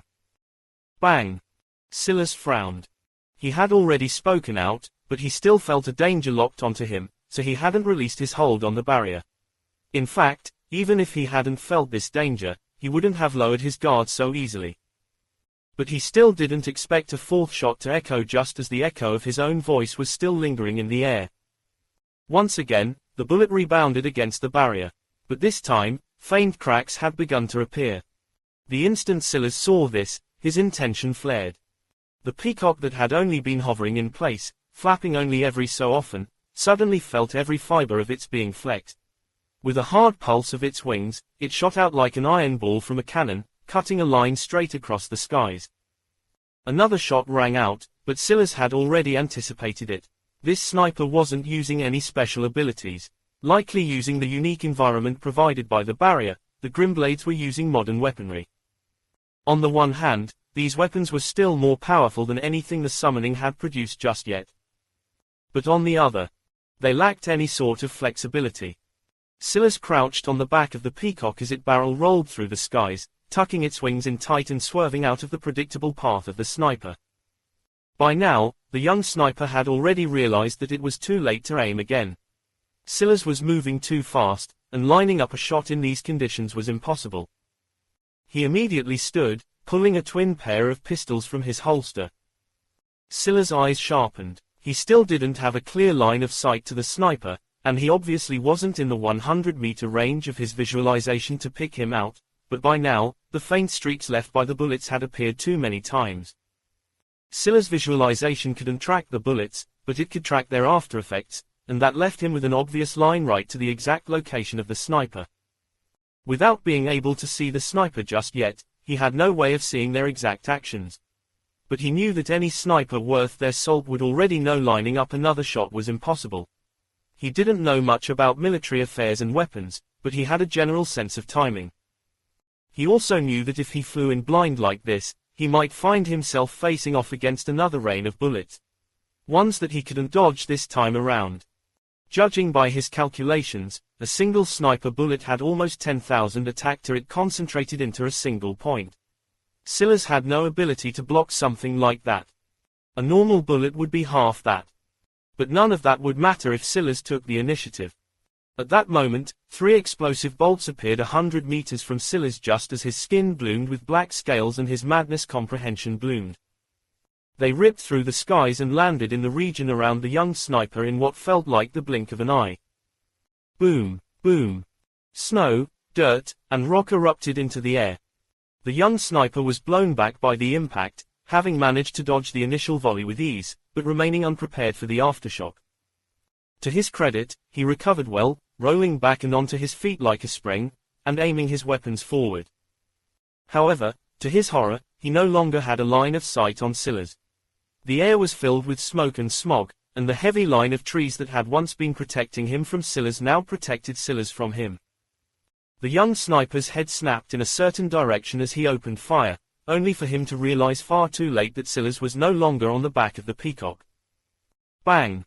A powerful force slammed into the young sniper's back, his head snapping forward with so much force that his vision spun. Silas hadn't wanted to kill the sniper, so he hadn't aimed for his head. But there was always a cost to playing around with mercy. The sniper, despite his dizzy state, spun while he was falling, turning both pistols towards Silas' general vicinity. Still, Silas was ready. His tail whipped out, slapping both arms to the side and shattering the bones that supported them. The sound of 2 gunshots pulsed by Silas' ears as he raised a foot, stamping it down and onto the young man's back. A grunt came from the young sniper as blood flowed out from his lip. Breathing became a luxury as the pressure on his ribcage was too much. Silas reached down and pulled the young man up by his neck, staring into his eyes coldly. He was much younger than Silas expected, not much older than Jake, and maybe even a little younger than that. Seeing such a thing, Silas added a little bit more to the fact that this was nothing more than a mistake, but it was still impossible to confirm for now. Stop. Put him down. Shouts came from all sides as red lasers trained themselves onto Silas' body. There were so many one would have thought that Silas' scales were now crimson instead of black. Silas, of course, wouldn't listen. He stared at the young man before looking high into the skies. The peacock was there, hovering high above. That was the best contingency plan that Silas could form in short order. However, he felt he was unlikely to need it. Soon, the reason for that became obvious. Lower your weapons down. Lucius' voice echoed through the chaos. Chapter 684, Empty Husk. Silas met Lucius' gaze. Both men had quite a calm air to them. It didn't seem like the last time they had met one of them had been out for the death of another. Maybe it made sense for Lucius to be so calm, but seeing the measured gaze of Silas, Lucius himself couldn't help but be inwardly surprised. No matter how level-headed the man, was it so easy to ignore the fact that an attempt had been made on your life? Although Lucius had never acted directly, he knew that Silas was more than smart enough to figure out what happened. Especially since Lucius' gaze flickered up, but to his surprise once again, the beacon that should have been above Silas' head was no longer there. His heart couldn't help but skip a beat and his gaze became even more somber, a dark cloud hanging over his eyes. Somehow, Silas had undone the curse that Bloom had put on him. No wonder they hadn't sensed him approaching the compound.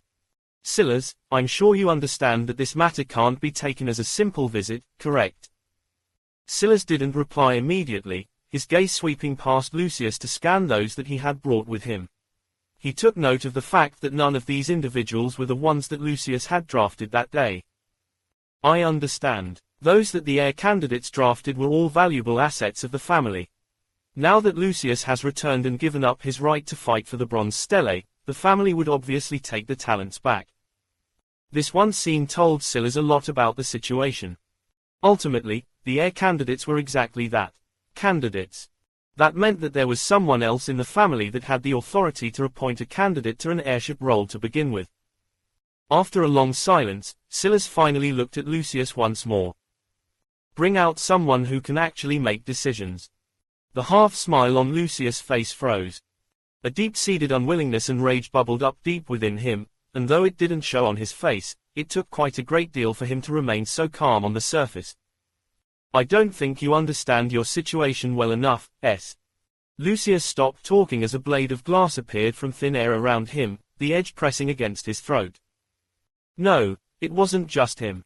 Lucius didn't dare to crane his neck, but judging by the fact no one else had spoken a single word, he realized that he wasn't the only one. In a single brief instant, the situation seemed to have reversed. Every one of the figures within 100 meters of Scylla's found a thin line of blood trickling down their necks. The uncomfortable stickiness that glided into their armors froze them all in place. A cold sweat matted their backs, their hearts trembling. If I had come here to kill, you would be dead. My visit has nothing to do with you. I have not thought of you in a long while. Lucius' breathing hitched, a shuddering hiccup coming from deep within his chest. These words were probably the worst thing Scylla could have said to him. As he was trying to figure out what to say, though, he realized that Scylla was no longer looking at him. Instead, his gaze had focused on a man behind him. This man stuck out to Scylla like a sore thumb. He looked like he was in just as much fear and panic as everyone else, but Scylla saw right through him. He was calm, deathly calm, as though everything was still under his control, like his life wasn't in Scylla's hands at all.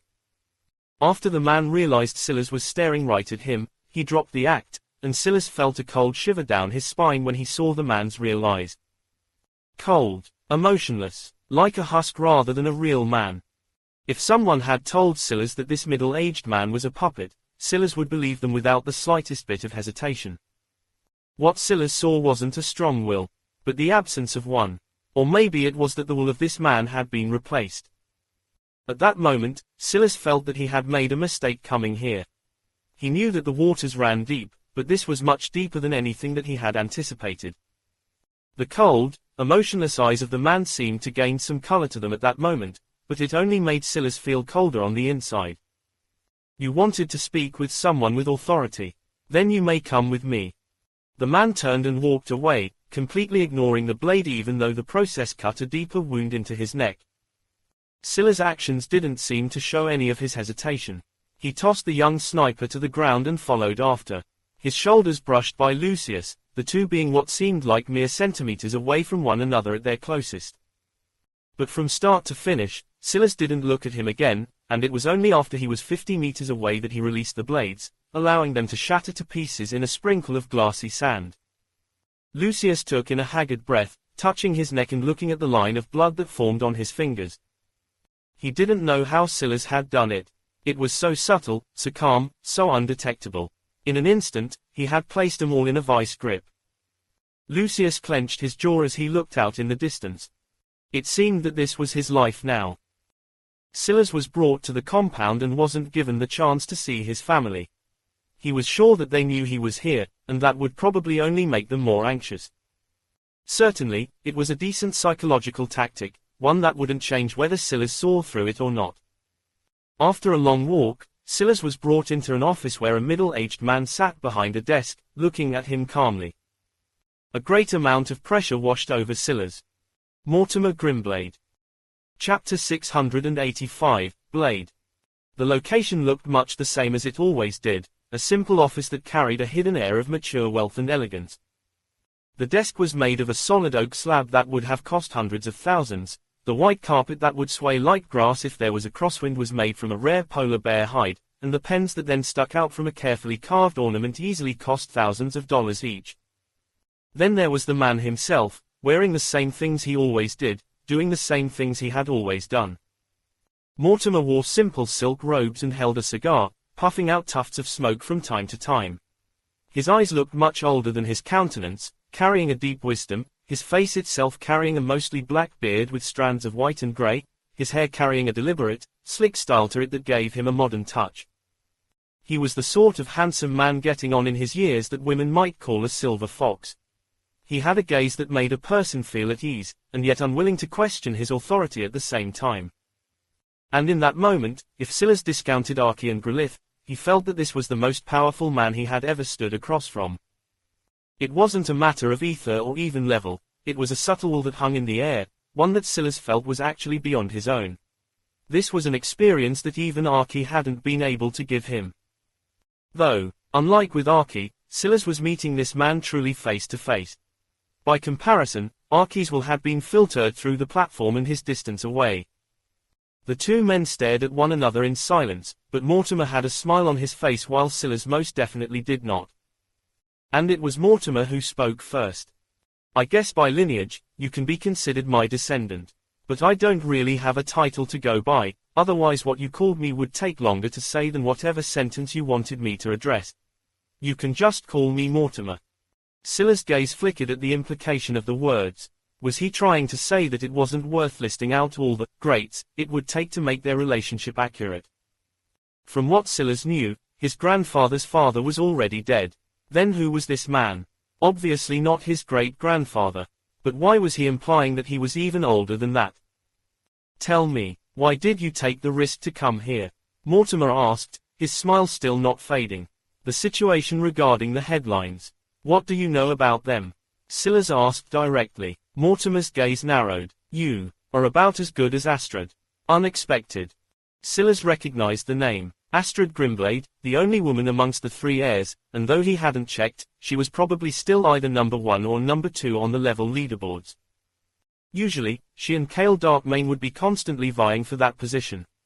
Silas just didn't care enough to stay up to date on that, especially not after he understood that those leaderboards were nothing more than a game to these hidden families. But it's interesting that she made such a mistake in not drafting you. Or maybe she did it on purpose. That little girl's mind is quite meticulous. I wouldn't be surprised if she allowed her cousin to take you in so you can accomplish precisely what you have. Mortimer spoke as though he was just smoothing out his own thoughts, his gaze almost looking through Silas before he focused once more. These aren't things that you should concern yourself with, normally. But since you've come here of your own volition, what do you say to doing something about it? What would you like me to do? Mortimer chuckled. He had noticed that Silas used a turn of phrase. Now it looked like it was Mortimer asking Silas for a favor rather than the other way around. The relationship between our family and the governments is quite complicated and ultimately boils down to the differences in our origins. Our family came from rogue warriors of the last summoning, while the governments are exactly the remnants of those powers. We have never seen eye to eye. Our family has a belief that the last summoning ended so poorly because the governments tried to micromanage and control everything, suffocating the growth of potential heroes of Earth. While they believe that we undermined their authority at every turn, stopping them from properly consolidating all of our power under one unified banner. Mortimer stopped his speech, letting his words breathe. What do you think about what I've said? I do not know, Silas replied. Mortimer's brows raised. He was used to questioning the three heir candidates for their thoughts and opinions, and they had always given him an answer in return. Or more accurately, they were always eager to try and impress him. Silas didn't seem to care to try and impress anyone. He moved to his own rhythm. Mortimer felt that Astrid was similar, but the difference was that Astrid at least knew how to pretend when it was necessary. No, he knows how to pretend as well, that's why he announced himself as a Grimblade. But after seeing me, he realizes I have no intention of dealing with him right now and understands that even if he did want to pretend, it would be useless. Or maybe, I'm overthinking things. Maybe he truly means that he does not know. Mortimer's smile widened. He found the young man in front of him fascinating. In that case, I will skip the history lesson and get to the point. I have sympathy for the governments, but the reason our families could not work with them is precisely because they wanted to work on too large a scale. There are too many powers at play, too many variables in limbo. The larger the power, the more room there is for corruption and traitors. Silas nodded, agreeing with this statement. Mortimer found himself feeling surprised again. Half of him believed that Silas would never side with the Grimblades in any matter at all. Truly interesting. Then here. Mortimer waved a hand and a document appeared. This has a list of all the targets we've identified. If you are willing to be a blade of the Grimblades and kill them, I am willing to compensate you accordingly. I'm sure this information itself is also quite valuable to you. Silas took the files and opened things up to the very first page. He was surprised to see that the target in question was actually someone he knew. Professor Fembrois. Chapter 686, Time. Silas didn't show much of a reaction, only glancing down the page and then flipping to the next. One would have never thought that he knew Professor Fembrois at all. Everything about his actions was perfect. What's the deal? Silas asked, still looking through the files. Everything he saw, his mind seemed to soak in like a sponge. The documents seemed to have everything. Name, experience, evidence of their corruption, and it was all capped off by a letter grade from C to S in terms of threat level. CBAS. According to this grading system, Professor Fembrois was actually an A-grade threat. Silas had already been through about 40 names, and among them, only 2 others were classified at that level for a total of 3. Silas' hand paused before he could hear Mortimer's answer. Professor Broussard. This was the marine biologist that had had a conflict with Casseret's mother. Silas already knew that he was a traitor, but this information. And his rating. S. The deal, Mortimer chuckled. I can give you 1,000,000 F coins per C level threat, 10 for a B level, 1 billion for an A level, and 100 E coins for an S. Silas looked up. Not enough. Mortimer paused. He had expected a lot of responses, but this was certainly not one of them. 1,000,000 coins. 10. Silas didn't care for that paltry sum to begin with. 1 billion was decent enough, but ultimately, to Silas, this booklet of names and information was far more valuable than the monetary compensation, and that was a telltale sign of something quite obvious.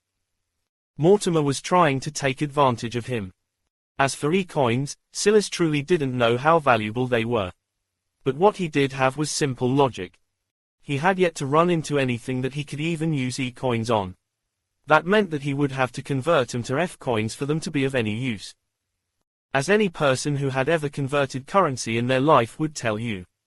The one benefiting the most from the conversion would almost certainly be the party doing the conversion itself.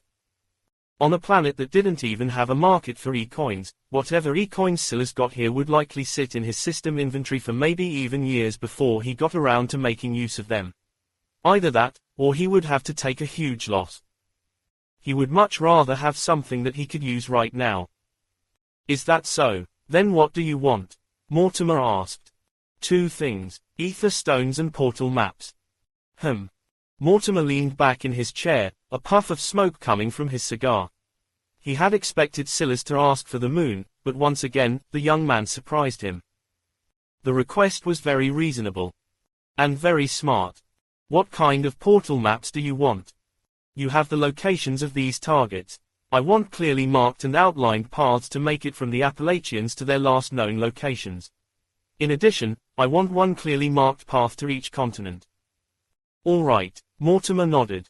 As for ether stones, I will only take payment in gold-grade stones. Set your price based on that. Mortimer paused. It seemed that Silas knew his worth well. What was clear and obvious to Silas, but something that most would overlook, was that if the Grimblades could have done this with others, they would have. Already. Clearly, they weren't willing to risk their heirs, and their other trump cards were things that they would prefer to keep hidden. By comparison, Silas was perfect for this task. He was already hated by a great deal of governments, and his strength was already exposed for most to see. Obviously, Mortimer wanted to use him like a sacrificial lamb, running Silas into the ground until he either ran through all their enemies for them, or he died. At this point, Mortimer didn't care much which one it was. This short interaction had already made it clear to him that Silas was too difficult to control. But by extension, Silas wasn't a fool who would just happily be used as another's tool. What Mortimer didn't know was that just based on this list, even without compensation, Silas would still target most of these people. They were threats to what he wanted most. Earth's successful summon. This was why he felt the list was more valuable than the original plan for compensation. Okay, for every 3 C-level threats, I can give you 1. 2 for a B-level threat, 10 for an A level, and 1,000 for an S. Silas shook his head. 1 for a C level, 10 for a B level, 100 for an A, 10,000 for an S. Mortimer laughed. Now you're price gouging me. Will you accept? Silas asked. Sure, I will accept if you kill them all within a year. Otherwise, I want every ether stone you earn back. Okay, Silas said calmly. Soon, Silas had left with a handful of documents. It seemed that the information in the files he had originally received were only the tip of the iceberg. After he left, the office fell into silence. Was that wise? A voice echoed suddenly. Mortimer laughed. That boy just lied straight to my face without even blinking. About. He has no intention of paying me back if he fails within a year. Then kill him. Why would I kill my own flesh and blood unless he gives me a good reason to first? Mortimer laughed. But he will eventually, and you know that. Mortimer continued to laugh as though he hadn't heard anything. He could tell that Silas had no intention of following through on things exactly as he hoped the moment he realized that there was no system contract involved. Unfortunately, just like Nosfaline, Mortimer didn't have the ability to form one, and no one with a strong enough will was either here or capable of either. The best schemes are the ones where your enemy has no choice but to dance to your tune regardless. This is one of those times. As for how things bear out, only time will tell. Chapter 687, Family. Silas. Alara hopped into her big brother's arms, wrapping her arms and legs around him like she was some sort of koala bear. Silas smiled lightly, catching her before she fell to the ground. He had barely stepped foot into the door when this little munchkin came barreling out. You really are getting too big for this. Silas had been gone for almost a year and he had already missed Alara's 14th birthday. His little sister was already budding into a young woman, but she seemed to still insist on acting like a toddler when she was around him. In the end, Silas was forced to greet his parents with the little monkey clinging to him. For a while, he seemed to forget about a great many things. Sure, he had come here because the sensationalized headlines were troubling. It was the start of an undercurrent that would almost certainly lead to an all-out war between Earth's factions, and that sort of thing was precisely the sort of matter that he had to get out ahead of. But while all of this was true, how long had it been since he had seen his family? How could he miss a valid excuse to do so? You look healthier, Silas said to his grandfather, taking a seat in the middle of the not on a family bench. You say this like I had a foot in the grave. Maybe not, but you definitely look 10 years younger. Magnus laughed heartily. There were many good things that ether could do. The effects weren't as exaggerated as Silas said, and there wouldn't be such a helpful push to lifespan unless one could transcend the grade barrier. But for a healthy old man like Magnus, the supplementation of ether only made a good thing better. It seems that you've taken advantage of the chance quite well. Somewhat. I would still say that luck played a major factor. You know what they say. Luck triggers when opportunity meets preparation. Not in this case. I feel like I'm not in control of too much. How much would he have accomplished had he not been forced to enter the slithering madness dungeon? He couldn't say that he was prepared to enter that dungeon. Then again, maybe someone else wouldn't have been able to grasp madness comprehension in that situation. Magnus was about to reply when another voice interjected. I knew you two would be having your little secret meetings out here. Tell me the truth, Dad. You're making SYL do all of this, aren't you? Cedric appeared with a frown, his arms crossed. Silas wasn't using his visualization much here, out of respect for both his family and in wariness of the Grimblades, but he had still sensed his father coming. I've done no such thing, Magnus denied it immediately. If you're going to say that, at least try to hide the smirk on your face. This isn't a smirk of subterfuge, it's a smile of pride. Can't a grandfather be happy in his grandson's accomplishments? Cedric was trying his best to hold onto a stern expression, but he didn't last long as he began to laugh as well. The trio of men talked into the night before Magnus and Cedric headed off to bed.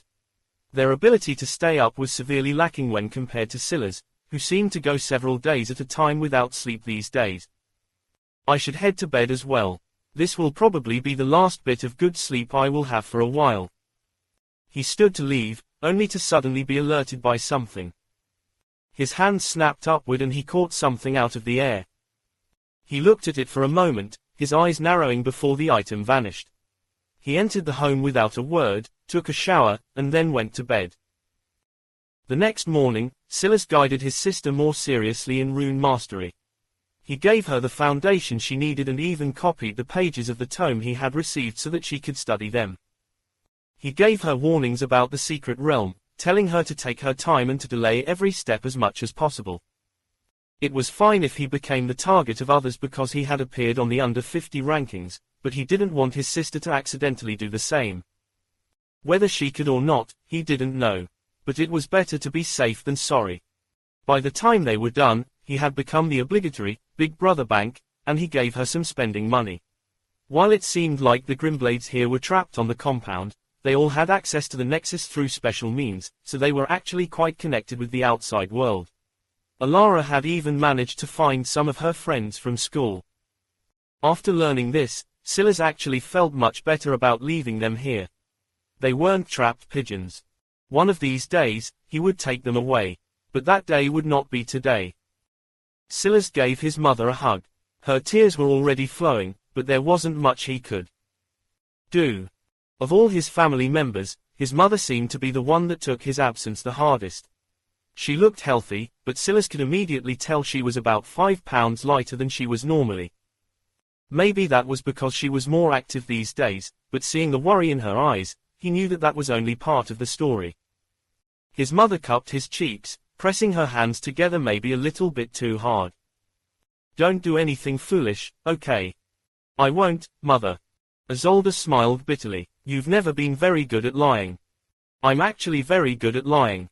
It's just that Mother always sees through me." The small joke made Isolde's heavy mood lighten somewhat. "Okay, go before I chain you up." Silas nodded, grabbing at a vine in the air and hoisting himself up to the peacock above in a single bound. With a flap, he vanished into the distance. Down below, the ice-cold gaze of Lucius watched as Silas became nothing more than a dot on the horizon. Long after Silas left the range of the Grimblades, he pulled out what had been thrown at him last night. It was a special communication device, but that wasn't what was interesting. What caught his attention was that it was from Nathan, Lucius' former right-hand man. In truth, Silas wanted to kill Lucius, but there were certain things that he couldn't do just yet. If he wanted to keep a working relationship with the Grimblades, he also had to be mindful of his own family. For now, the Grimblades continued to treat Magnus and the others just like every other member of their extended family, and that was good enough for Silas. If he wanted to keep such a thing going, he couldn't antagonize the Grimblades until he had absolute power. What he didn't expect, though, was that Nathan would contact him of his own volition. Now, this was quite interesting. Silas was very interested in what this business mogul had to say. Chapter 688, All Roads. To think that the famous Silas Grimblade would accept my invitation. I am honored. Nathan's voice came from the other line and Silas was taken somewhat off guard. He had used long-ranged communication methods before, namely to speak with his little sister, but he didn't even get the chance to feed it ether stones before everything just started working naturally. It was hard to tell if this was because Nathan had preloaded it, or no need to be surprised. This is a special device I created with my profession. It makes it easier on us because it's basically impossible to track, and there's no use for ether either. If things go well, and you trust me, I don't mind giving such devices to your family as well. That way you can contact them secretly whenever you want without the cost. Silas didn't answer immediately, adjusting himself to just what this meant. You corrected the technology issues of Earth. Nathan chuckled. I shouldn't be surprised that you figured it out so quickly, but I can't help myself. I thought I hid it decently well. But yes, you're correct. At least for some matters, I'm capable of tapping into Earth's technology of old. Though it feels odd to say this considering we had full access to them little more than a year ago. Silas took a breath. This wasn't just a small matter. It was huge. As powerful as F grade, and E grade beyond felt. Could the current Silas survive a bullet at point-blank range? Well, he was pretty confident in dodging now, but that relied not on reacting to the bullet, but rather to the person firing it. If he was forced to withstand a bullet, he would need to rely on a defensive skill and his ether first and foremost, and at best he would be able to deal with a normal handgun. Although Nathan claimed that he could only do this for some technology, the obvious assumption was that as his profession progressed, so too would his ability to tap into these branches as well. Without even saying much, Nathan had displayed his value several times over. This profession has to be exceptionally rare or exceptionally difficult to progress. If both of these are untrue, then the enemies of Earth are far more powerful than anything I've imagined until now. Then let's get to the core of it. Silas said slowly. Why have you contacted me? I think that we would be of great use to one another. If you've read my file, I'm sure you've seen that I'm very good at making investments. From your vantage point, I shouldn't be one. Well, I wouldn't be so sure. Especially since making a bet on you now doesn't come with a lot of risk to me. After all, the Grimblades are currently in a state of limbo and ultra-flexibility. I bet that the reason you left the Grimblade family compound so freely is because you managed to strike a deal with someone quite important. So you mean to say that you're free to put your eggs in two baskets without losing out on much? Nathan chuckled. It sounds arrogant when you put it like that. No, it's just reality. You understand your worth. Should the Grimblades know of your abilities, even if they did have evidence of you betraying them, so long as you didn't cross their bottom line, they would look the other way. Nathan's laugh echoed out once more, but he didn't reply directly, feeling that Silas was going to continue. And that he did. So why did you not use these abilities for the sake of helping Lucius? Lucius chose me. I didn't choose him. The words were clear and concise, and they made everything quite obvious. These were about the response that Silas was expecting, but because of that, he didn't know how much stock to put into it. Unexpectedly, though, Nathan surprised him once again. That said, that's only half the truth. The other reason is because I only unlocked this profession very recently thanks to a man that you probably know. A certain Archibald. Silas' eyes narrowed. Suddenly, another piece of the puzzle came into place and he realized that there was another reason Nathan had chosen to do this. You need me. Nathan's words paused before he sighed. Indeed, you really are too sharp. It's unfortunate, but someone like you can't be my choice. I would never be able to accomplish much of anything. Silas didn't reply. You are right, you've probably guessed it already from my words, though I don't know how a monster like you can exist in this world, but in exchange for a foot in the door of this profession, Archibald did ask me to contact you on his behalf. For what purpose? The moment Nathan mentioned Archibald, the truth was all too obvious to Silas. Although the logic earlier was sound, Nathan had failed to account for one thing. What could Silas do for him? The implication seemed to just be a position amongst Silas' inner circle, but Nathan knew nothing about Silas' plans or his intentions. The man might be good at making investments, but those investments should be built on a mountain of research. Unless Nathan was that mysterious journalist, there were too many things about Silas that he didn't know. But this made perfect sense. Archibald was an engineer from a time gone by. The fact that he could give out a class was a surprise, but what this class was related to fit just fine. At the same time, Archibald had appeared on the Split Realm contribution list at the very top before Silas replaced him. If his rewards were anything like Silas, then he had gained quite a bit. That just left one question. What could Archibald possibly want from him? Well, Silas actually had far more questions than just that. But this would have to do for now. He only told me to relay these words to you exactly and that you would understand. I know of the Silver City Stells. All roads lead to legacy. Chapter 689, is that so? Silas' gaze sharpened. Silver City Stellae, he only knew of one. Or more accurately, he only knew of a group of one. The System Cities. Was this a clue about System Cities? Was Archibald implying that he had figured out the truth behind them as well? But then what did he mean by, all roads lead to legacy? Rome. He's making a subtle implication that he's also aware of my appearance in the Split Realm as well. But at the same time, he's pointing me to legacy. Is he trying to say that legacy is a traitor? No, that wouldn't be useful information. At least, it wouldn't be useful enough to risk communication like this with me, even going as far as giving Nathan something so valuable in return. At this point, there were so many traitors on Earth that Silas couldn't even find it in himself to care whether legacy was among them or not. He had long reached the point where he felt like he was surrounded by enemies. There was only one way forward when things had reached this point. Be strong.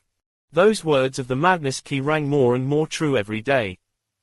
But if Archibald wasn't trying to warn him of this, then of what? Legacy has the solution. Scylla's gaze flashed. That was the only answer. Why would Archibald mention the system cities and then point him in the direction of Legacy? He also implied a connection through the Split Realm, which was a dungeon surrounded by the mysteries of ancient Earth and inextricably linked to the machinations of alien races in undermining their chances of a successful summoning. Legacy had the solution that Scylla's was looking for. The madness key required 10,000 silver genes to give him the answer he wanted. All things considered, Scylla's didn't feel like he had a single shot at gathering that many genes. Not only were the beast's mind numbingly powerful, but even those he had once had to go all out against were not just rare, they also only had 1 or 2 to their names. Unfortunately, the ticket to the Mincy world he had gotten wouldn't give him a chance. If he understood correctly, those beasts were virtual and didn't have real genes attached to them. Instead, they were formed by blood essence, which was a good enough replacement for what Scylla's needed. Even if he could farm genes from that world, would he have the time? There was a limit to how long his gate would stay open, he didn't have forever. It also had to be considered that everyone on Earth was already rapidly approaching the limits of the F grade, and yet silver genes were still so rare. Reaching the E grade wouldn't magically mean your genes got better either. In fact, most alive on Earth right now would either never reach the E grade, that was something that future generations would have to pave a path for. And, reaching the E grade just meant that one would have to start fighting for fragmented E grade genes instead. By that point, even gold F grade genes would be useless. That was all to say that with the cap of the F grade rapidly approaching, Scylla's couldn't see a path to gathering such a large number of silver genes. The fact that he had run into anyone carrying these genes at all was a rarity amongst rarities. The obvious solution to this was to find an opportunity to go off-world. After all, he had managed to do this several times already. Maybe there would be better opportunities out there. But setting aside the fact that any world that had an abundance of silver genes would be far too dangerous for Scylla's, on top of the fact every time he went off-world he was constrained by the parameters of whatever dungeon he was locked into. Would it really be easy even if he ignored that? His only interaction with individuals off-world, that being the sylphs, came with heavy protections for their genes. The last time he had detected a unique gene from a sylph, he was barred from taking it. It was safe to say that any sylph that had genes worth taking would have protections like this on their body. Although Scylla's had only struggled taking their unique genes, and took their bronze genes just fine, by his experience, those with silver genes were rare even amongst the sylphs as well. If they could place protections on their unique genes, they would certainly protect the silver genes they had just as tightly. Even the road to claiming the 300 genes he needed to find out what the Genesis Forge was could only be described as a tough uphill battle, let alone the path to gaining over 30 times that. Now it seemed that Archibald had information that would allow him to avoid all of this. Is that all he told you? Scylla's asked. He says that if you understand, then it's possible to work together. But in order to take the next steps, he will need you to do something. And that would be. He says that the answers are in the remains of Lucia's city. All right. Scylla's cut off the call without another word, tossing the device into the madness key, the only thing he trusted to keep whatever hidden mechanisms Nathan might have left in it at bay. With a flap of the peacock's wings, they shot a blazing trail back to the portal of the Arctic tundra territory. Many hours later, Scylla's appeared above what should have been ruins, but were far neater and tidier than they should be in order to earn such a moniker. It was clear that Lucius had left in quite a systematic manner, taking everything of value away. In that case, where should I go to find what I'm looking for? The answer was obvious the moment Scylla's thought about it. Standing high in the air, his gaze flashed as he began to look for runes. He quickly found them. Is that so? Unless you have a very good offer, I'll have to reject this proposal. Chapter 690, Number. The runes were very cleverly hidden. That was because they weren't runes at all, but rather hidden away in the arrangement of the buildings. It didn't take Scylla's long to see through it, but afterward, he had still been confused. That was because the runes themselves were nonsense. Normally, Scylla's was quite confident in himself to see through them, but this time, even with rune essence, he didn't have an idea. Until it clicked. Coordinates. The only reason Silas was familiar with this was because he had seen similar runes on his planar convergence gate. They weren't runes in the usual sense, but rather markers. What Silas didn't know was that this was a special rune language used for teleportation and things of the like. It was a special class of runes that could only be used by spatial professions, and unsurprisingly, it was a rare profession. Still, Silas had been able to see through them even though he couldn't use them, and as though something was whispering into his ears, he subconsciously knew where the coordinates were directing him to. He was sure that it was a location on Earth, and the reason he knew that was because it was a very prominent location, one that he had already been to. The volcano. If it was just this alone, it would be fine, but then this realization allowed Silas to understand the rest of the message. Archibald wanted him to steal something from that location. Again, namely, he needed a large amount of raw materials that were being produced there. Obviously, Archibald wanted to build something. That was what his profession was all about. But he wanted Silas to risk his life to go and pick up these materials while he was in the shadows pretending to be mysterious. Silas had no desire to do this. He had formed a partnership with the Grimblades, one he had no doubt Mortimer thought he was getting the longer end of the stick on. But he was just getting payment for something he wanted to do already, all while receiving information that would make it far easier to do. But by comparison, this Archibald was directing him from the shadows to execute things that Silas had no understanding of. What reason did he have to trust Archibald? What faith should he have in the idea that this man's plans would work? Silas contacted Nathan and said a single word. No. After that, he hung up again and directly entered the portal to paradise. The small city was in chaos. At the start, Lucius had taken over this region entirely on both sides of the portal. He controlled the small town of Paradise and the entrance to the portal on the other side as well, forming a city around both barriers. But with his disappearance, there was no law and order here anymore. The men, women, and children that had managed to survive the first wave of beasts couldn't manage their way through the second. They were forced to migrate away. The only ones left were mostly adventurers. There had been some on the other side as well, it was just that Silas had directly ignored them. They could have reached him even if they wanted to. Silas looked off into the distance, his eyes locking onto the road to Lone Star in the far-off horizon. Although it seemed that he was about to go and do precisely what Archibald asked of him, the reality was that he wasn't going to Lone Star for Archibald at all. He was going for Professor Fembroise. The peacock flapped its wings and a whirlwind kicked up as they shot across the horizon. Silas had the peacock fly higher and higher into the skies until they were nothing more than a dot from below. All birds had a limit to the altitude they could withstand, but it was safe to say that Silas' peacock wasn't a normal bird. Though, the issues of ether being so sparse up here, and the troubling lack of oxygen, both played a role in the difficulty. Ultimately, though, Silas was struggling far more than the peacock. But this was a necessary evil. At least now, he wouldn't have to deal with barricades and other troubles. Every day, he was proven more and more right about how valuable a flying beast was. Unfortunately, mature ether hadn't helped his symbiote mount to level up like his beast contracts, for whatever reason. Silas had a general understanding of Lone Star's landscape by now, and it wasn't long before he was hovering over Carter's home. Carter was the young man that Silas had seen thieving when he, Bloom, and Mark first came to Lone Star. Silas had ended up finding him at a skating park. Afterward, Silas saved Professor Fembroise from an attack from Legacy and entrusted her family to Carter. Silas had given Kasari the task of bringing him back, but after seeing the professor on the list, Silas knew that he had to come personally.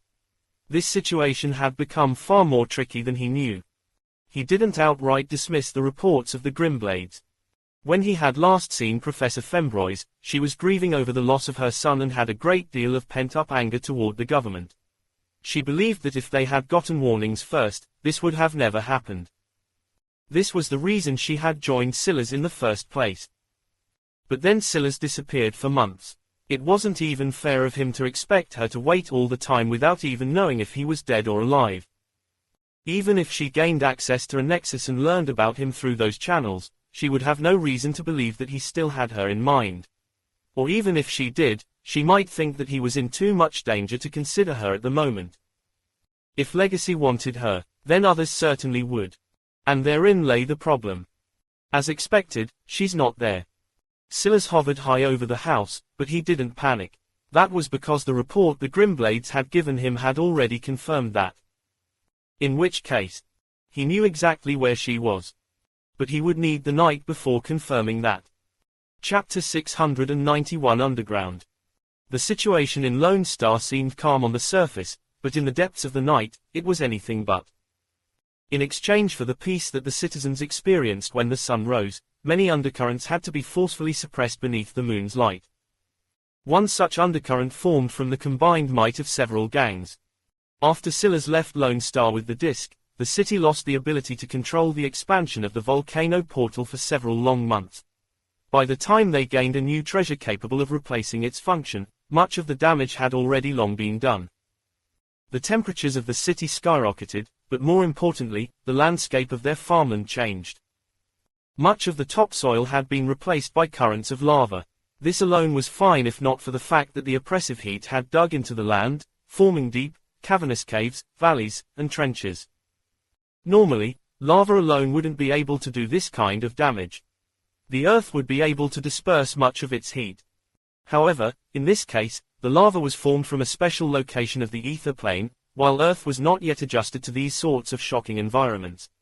The end result was the very location Silas had barely escaped from with his life, and ironically also the region he had first gained his path of the Mansa-class quest, was completely unrecognizable. It sat there as a mass of blackened land covered in a thick layer of soot and ash. But the true danger was no doubt hidden deep underground. From high in the skies, Silas confirmed much of the things in the Grimblades report. The opening to the volcano portal was also underground last time. I assume that this change only exacerbated the issue. If the portal was already underground, and then it began to grow uncontrollably after the disk was no longer active, then it was only natural that so many changes likewise occurred underground. This region was highly monitored. There was no way for Silas to just drop from the skies unnoticed, even in the darkness. He would almost certainly be spotted. But at this point, it simply didn't matter. There was only one reason for that. A beast that Silas was quite familiar with. The beast controlling snail. Unbeknownst to Silas until he read the report, but snails turned out to be mostly nocturnal creatures. And though this snail had clearly broken free of the normal constraints of its race, this clearly wasn't amongst the habits it had shed. The peacock entered a freefall, piercing down in a steady streak of darkness. It was clear in an instant that Silas had either overestimated the abilities of these government officials, or he had underestimated himself. Either way, he found himself hitting the ground before sensing even the slightest hint of danger. It wasn't long before he picked out one of the many potholes to the hidden world below. With a touch of his intention, he pulled the peacock into a vine that wrapped around his arm and then vanished. Glass reflected across his skin as his ether protected him from the wall of heat that hit him nearly immediately. The Terra Nova government had clearly used some special method of keeping the heat from overwhelming the city. Otherwise, Lone Star would have already become a microwave. These distracting thoughts were pushed to the back of Silas' mind because he hadn't taken more than a few steps when he heard the sound of conflict and battle. He controlled his visualization to wind through the tunnels covered in soot and ash, but the fight he saw on the other end didn't seem to be anything special. On one side, there was a soldier and on the other, there was a textbook rogue. Neither seemed intent on actually trying to kill one another, as though they were trying to stall for time or maybe just acting. To hand it to them, the battle did look quite believable. Unfortunately, Silas could feel out their wills maybe more clearly than they could themselves. They're putting on a show. Neither one actually wants to be fighting. That confirms another thing in the documents. This has been a long, drawn-out war between the two factions. The subordinates are probably sick and tired of it, and have long forgotten what they're actually fighting about or for. There were several gangs that had hitched themselves to this place, but there were mainly two of any sort of importance. The first was Second Flame, a gang that Professor Fembrois had allegedly become quite an important member of. In fact, from the context clues, it seemed that she was actually the founder. The second was the Grimy Blades. The information that Silas had on them was much lesser because they weren't directly related to Professor Fembrois, but it was enough for him to know that they had done some particularly vile things. The rogue fighting against the soldier was one of the latter gang members, and that made things less convenient for Silas. But he decided to work with the cards he was given. He calmly walked around the corner and his presence, unsurprisingly, instantly drew attention. Both the soldier and rogue were on full alert, revealing themselves as a pair of actors when they didn't hesitate to stand side by side to face off against the unknown entity. Unfortunately for them, that left no one defending their backs. The swipe of a black tail smashed them against a wall, practically shattering all of their bones in a single sweep. The two didn't even get a chance to get a look at the Basilisk King before it was taken back into Silas' hibernation realm. Walking over to their half-dead bodies, Silas picked one of them up by their collars, staring the rogue in his eyes. "The second flame gang, point me in the direction of their hideout." Silas didn't believe that this grimy blade member wouldn't have even a slight inkling of an answer. And he was proven right. Chapter 692, Metarok. Silas sat on his heels as he peered out from an array of honeycomb caves that surrounded a deep valley below. There didn't seem to be much there, but that was to be expected. The rogue had only known the general location of the gang, but not an exact one. In addition, this location was subject to change, so it wasn't guaranteed that they were still there. The battles that took place in this underground world didn't often take place directly at headquarters. Instead, they were territorial battles fought for resources, and they were much more sporadic than normal. All of this tied back to the original reason Archibald wanted Silas to come here. A special ore produced in this region, or more accurately, by the volcano. Metarok. It was an odd name, but it was chosen as such for a very specific reason. The reports the Grimblades had given him didn't tell him what it did, nor did Archibald. But the Madness Key had. Metarok was an ore that was capable of tailoring itself to a previously held set of laws, tethering itself to them and allowing any treasure forged from it to adhere to those sets of laws. That was a very complicated explanation to say just one thing. It could be used to make functional guns. Essentially, the change to Earth's laws could be ignored if this treasure was used in the hands of a talented crafter. In the wider universe, Metarok was an especially important resource, especially for more aggressive worlds that were established enough to invade others. Worlds that shared the same general planetary systems and quadrants could have vastly different sets of laws that rendered sometimes entire systems of thought worthless. There were even some worlds where principles of ether were completely different, causing certain skills to either weaken or become duds. One could imagine, then, why Metarok would be so important, especially now. The only way to tether Metarok to a law was by having it in the presence of such a law. As Earth's ether plane quickly fused into their reality, there was starting to be fewer and fewer locations this could be done in. Soon, Metarok wouldn't be able to be used to produce weapons of old. At first, the existence of such an ore worried Silas. The governments and hidden families almost certainly had stores of treasures forged from Metarok in their long list of trump cards. But Metarok had a laundry list of weaknesses attached to it as well, the largest of which was its piss-poor durability. Weapons forged with Metarok had half the durability of equivalent treasures. So unless there was an abundance, or it was an emergency situation, or there was more profit to be gained from its use, it certainly wouldn't be used easily. Silas doubted the two gangs even knew what they were fighting for, and neither did the majority of the soldiers. What they did know, though, was that the Nexus traded Metarok for astronomical prices. That was enough for most of them. This reality made Silas even more wary of Archibald, though. How did he know the value of Metarok? And most importantly, what did he want to use it for? There. Silas' wait finally bore fruit. An individual seemed to appear out of nowhere. In one moment, there was nothing but a complex terrain of black and grey rock, making it difficult for anyone to get a full picture of what they were looking at, and in the next. Poof! I didn't see through it. A veil of some sort. A treasure, a powerful one, to be sure. Even the current form of this person was quite vague. Silas had almost missed it, and would have if not for him sensing a new will in that location. Otherwise, the person was practically invisible.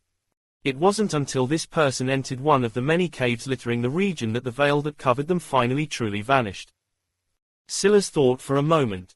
Should he go after this person? Or should he try and make it through the veil himself first? The trouble was that there was no easy way to get to that person without first going through the veil. He was peeking in from one of many caves surrounding the valley below, and the cave entrance this person had left from was quite a distance from him. Take the chance it is. If he just sat here hoping that someone would end up walking into his particular cave, he would die of old age. Since there was no easy way to follow and question that person, he was just going to have to take the plunge. The hard way. Black scales erupted across Scylla's body as he pressed a foot down. With a silent surge, he moved so fast that it looked like he was running vertically down the valley walls. He hit the ground smoothly and transitioned into an acceleration forward, crossing the barrier of the veil quite easily. However, nothing happened. Scylla's already expected this. If just running into the veil was enough to reveal it, then it wouldn't be a good enough treasure to fool his vision to begin with. That said, his appearance was almost surely noted by those hidden by said veil, and right now they were probably deciding exactly what to do about him. Unfortunately for them, Scylla's senses had just grasped onto something. It was faint, but now that he was in the veil, he could feel something tugging at his will to pull the wool over his eyes. Scylla's gaze flashed as a pair of runes appeared within them. Lines of pressure filled the skies and suddenly, crack. The veil shattered and Scylla found himself surrounded from all sides, but there was a calmness to his gaze that seemed to belie that fact. There was a reason he had fused with the Basilisk King before even running into any danger. His gaze shifted as he landed on the person he had come here for in the first place. Professor Fembroise stood in a perfect disguise. There was nothing at all that gave her true identity away. And yet, Scylla had seen right through her in the first instant. Chapter 693, Never. Professor Fembroise's pupils trembled under Scylla's gaze, feeling as though a weight was bearing down on her. Everyone recognized this black-scaled man by now. His face was all over the Nexus, and so long as you had one opportunity to enter one, there was no doubt that you'd know who Scylla's Grimblade was. However, before Professor Fembroise could speak or try to explain herself, it was a man who stepped forward with weapon in hand, his aura quite valiant and dangerous. Masquerade. Scylla was a bit surprised by what he saw when he scanned the man. Rather than a real name, for the first time he saw what was probably a pseudonym of some sort. On top of that, even the man's grade was obscured. How does the system decide what your name is? Maybe. The system always called him Scylla's Grimblade even though his government name was officially Scylla's Brown. The only reason Scylla could think of for this to have changed would be because of his affiliation with the Grimblades. Interesting. I'll have to look into this more. Maybe this man used his affiliation as a proxy to change his name. However, the veil over his grade and stats was useless against Scylla's, not after his time in the Split Realm. Should be around FFF+, but that means nothing because Earth's grades are so skewed now and won't mellow out until generations after the summoning. What's most important is that he's level 32. Scylla could feel some pressure from the man, but not enough to fear for his life. The real problem was that he wasn't the only threat here and that Scylla was outnumbered. But even the man didn't dare to attack Scylla. As Professor Fembroise had expected, Scylla was too famous and the weight of his name was beyond his raw strength itself, especially since no one knew what his official level was. Rumors that he was secretly level 50 already, or that he was still level 0, circulated around in equal measure. Unfortunately, no one, not even the man before them, could even scan him. What made Scylla strike the most fear in their hearts was the fact that they could tell that he wasn't relying on a treasure to rebuff their scan attempt. He was relying on his mental stats alone, and that was truly what scared them. Just how high was Scylla's mental stats? Of course, what they didn't know was that the real reason they couldn't scan Scylla wasn't because of his mental stats, but rather the quality of his will. Even so, Masquerade had to show a strong front to everyone else. "You've encroached on our territory," he said slowly. "I came here for someone. Let me speak to them and I will be on my way. I'm sure you know that I'm not an ally of the government. Of course, if you want to exchange for the bounty on my head, you're free to try." Masquerade's pupils trembled and a cold sweat matted his back. He had watched Scylla crush a general of a system city, a feat that no one had been able to replicate since, and that was already over half a year ago. Just how strong was he now? "We of the second flame are of one mind and heart," Masquerade said slowly. "If you came to just speak to one of our own, that is fine. But if you came to kill or harm them, The man's grip on his sword tightened. Just talk, Silas said calmly. Masquerade sighed an internal breath of relief. Come, Silas spoke again, looking toward Professor Fembroise. Masquerade's expression changed, suddenly becoming hesitant. He had been so filled with fear that he didn't consider who it was Silas wanted to talk to. Now that he thought about it, it was obvious. This was the woman even the government was after. But how did Silas recognize her? It's fine, Professor Fembroise said slowly, stepping forward herself. Flame, this. Professor Fembroise shook her head. I know him, she said. The gang members were taken aback by these words, leaving them unable to recover even as the two disappeared down a cave nearby. Masquerade slowly calmed after the danger of the situation settled down.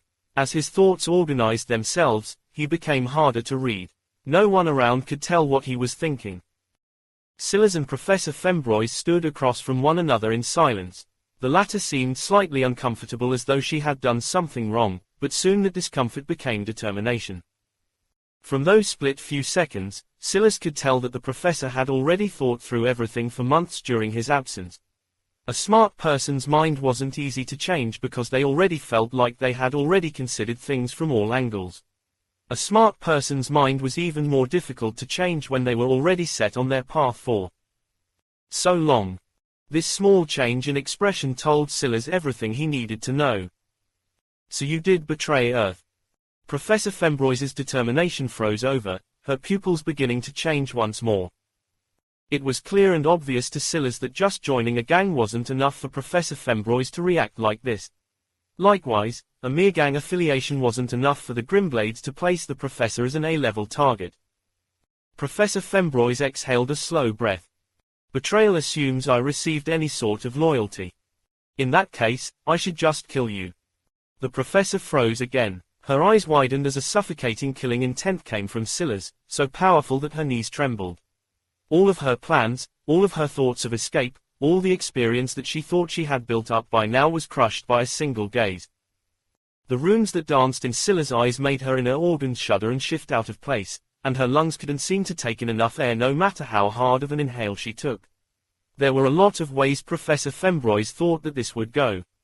Maybe Silas would try to convince her to change her ways, maybe he would capture her and attempt to slowly torture the benefits he wanted out of her, or maybe any number of other things might be forced onto her. Never did she think that Silas would make the decision to kill her so swiftly. Chapter 694, Enemy. It wasn't that Silas didn't understand Professor Fembroise. She felt like her government had abandoned her, so what reason did she have to remain loyal? But this wasn't how Silas saw things. He didn't care if she betrayed the Terra Nova government. However, foolishly betraying Earth and siding with their invaders was something that he couldn't allow. That was because her help would inevitably harm him and his own chances in the future. If he had sensed that there was a chance to change her mind, he would have taken it. But their relationship had already been harmed by how long it took Silas to return. And the hatred in her heart had only grown since the last time Silas had seen her. Although it seemed like Silas was just willing to allow anyone with talent into his fold, he actually had a standard of trustworthiness that had to be met first. Professor Fembroise was a ticking time bomb. She was enough of a danger to be rated so highly by the Grimblades, so it would be the height of hubris if Silas believed that he would be able to control her with 100% effectiveness. Especially since he already knew that he couldn't stay by her side. So when he said that he would kill her, he wasn't saying this to give her a final chance. In fact, the only reason he spoke at all was out of respect for the relationship they had once had as fellow professionals. There was definitely a part of him that didn't want to do this, but that didn't slow his arm down in the slightest. His fist had already exploded forward with such speed that he had no doubt in his mind that even if Professor Fembroise had only a particularly powerful armor, all the bones in her chest would shatter from the reverberating impact. The gap between their stats while Silas was fused with the Basilisk King was far too wide. And yet, just as Professor Fembroise's life flashed before her eyes, something unexpected happened. QuickTime event triggered. Enemy of Earth. Level recommended, 40. Description: an enemy of Earth has been detected. Wreathed in demerits, Silas Grimblade has begun to target the future seedlings of your world. take up the mantle as protectors of Earth and claim the head of this traitor. Event type, Merit Blitz. Time limit, 0 hours 12 minutes and 0 seconds, 00. Clear requirements. Greater than, kill Scylla's Grimblade. Greater than, protect the seedling of Earth. Bang! Scylla's fist crashed into a barrier. The pale-faced Professor Fembroise collapsed to her knees in shock and horror, only to realize that she was surrounded by a protective, transparent barrier. A reverberating impact rebounded against Scylla's arm, nearly fracturing his wrist. However, he could hardly focus on the spike of pain before Professor Fembroise vanished, teleported away to some unknown location. Flashes of notifications danced across Scylla's screen. He calmly read the QuickTime event, and by the time he finished, a pulse came from him. Ether was projected out from him, rippling through the underground network and alerting many to his location. By comparison, Scylla's himself had no idea where Professor Fembroise had gone. Scylla's closed his eyes. This time, the system was really screwing him over. But he had been waiting for this sort of thing to happen for a while. A silver demerit needed 10 bronze merits, 100 true merits, or 1000 hollow merits to clear. Until now, Scylla's had only gathered 2 true merits thanks to the deaths of 2 bronze beasts, but he had also conquered several system cities. When everything bore out, he still needed over 970 hollow merits before he could undo what Lucius had done to him. The fact that the system hadn't screwed him over more was already a miracle. But then again, he had just spent a lot of his recent time in a split realm where the modern system didn't have much sway or power. That was the only reason he had been left relatively unscathed for so long. Now, however, you have displeased the system, System Rebel. The system is watching you. System curse received. Scylla's exhaled a breath. The steadiness of his heartbeat was eerily mechanical. 12 hours. That's too long, especially since I am in the middle of Lone Star City. But clear requirements. Protect the seedling of Earth. If I kill her, this will end early. Scylla's looked back toward where the second flame gang was, but he didn't sense Professor Fembroise or the energy pod she was in toward that direction. In that case, he shot off down the cave tunnel. Why would he allow himself to be entrapped if she wasn't even there? Masquerade was taken aback by the notification, but the instant he finished reading it, he understood the problem. Scylla's wasn't a man of his word. He had tried to kill Professor Fembroise and the system had saved her. His head snapped toward Scylla's location. The system was giving him a chance to kill him. Wait, Masquerade roared. Not yet. Not yet. Lindsay Han, FFF+. Level, 33. Physical, 1125. Mental, 1155. Will, 894. The notification flashed across Lindsay's screen. When she saw the name, she immediately stood to her feet, gripping a long, flexible spear, and a green wind kicked up around her. She knew that name well. It was a name that kept her up at night. Every time she saw news of him, she would feel an aching pain in her heart and an even worse sense of guilt and loss. She had had the best chance out of anyone to kill this monster before. They grew up, but she had failed. Back when Scylla's was in the volcano, she was precisely among the agents that he had escaped from. In fact, she was the one who had thrown the wind javelin at him just before he escaped. With the military jeep. Knowing that, it was no wonder why she reacted like this. Scylla's had killed Joel, the very man. He gained the path of the Mancer-class quest destiny from a man that had been by her side for over a decade.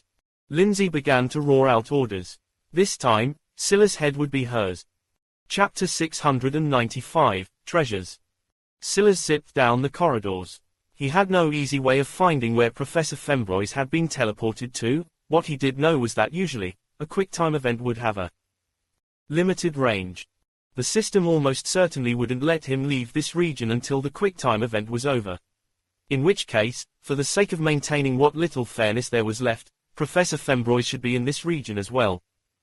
If she was outside of it, then the system might as well act to kill him now. The question was, how large was this range? That was Scylla's first thought.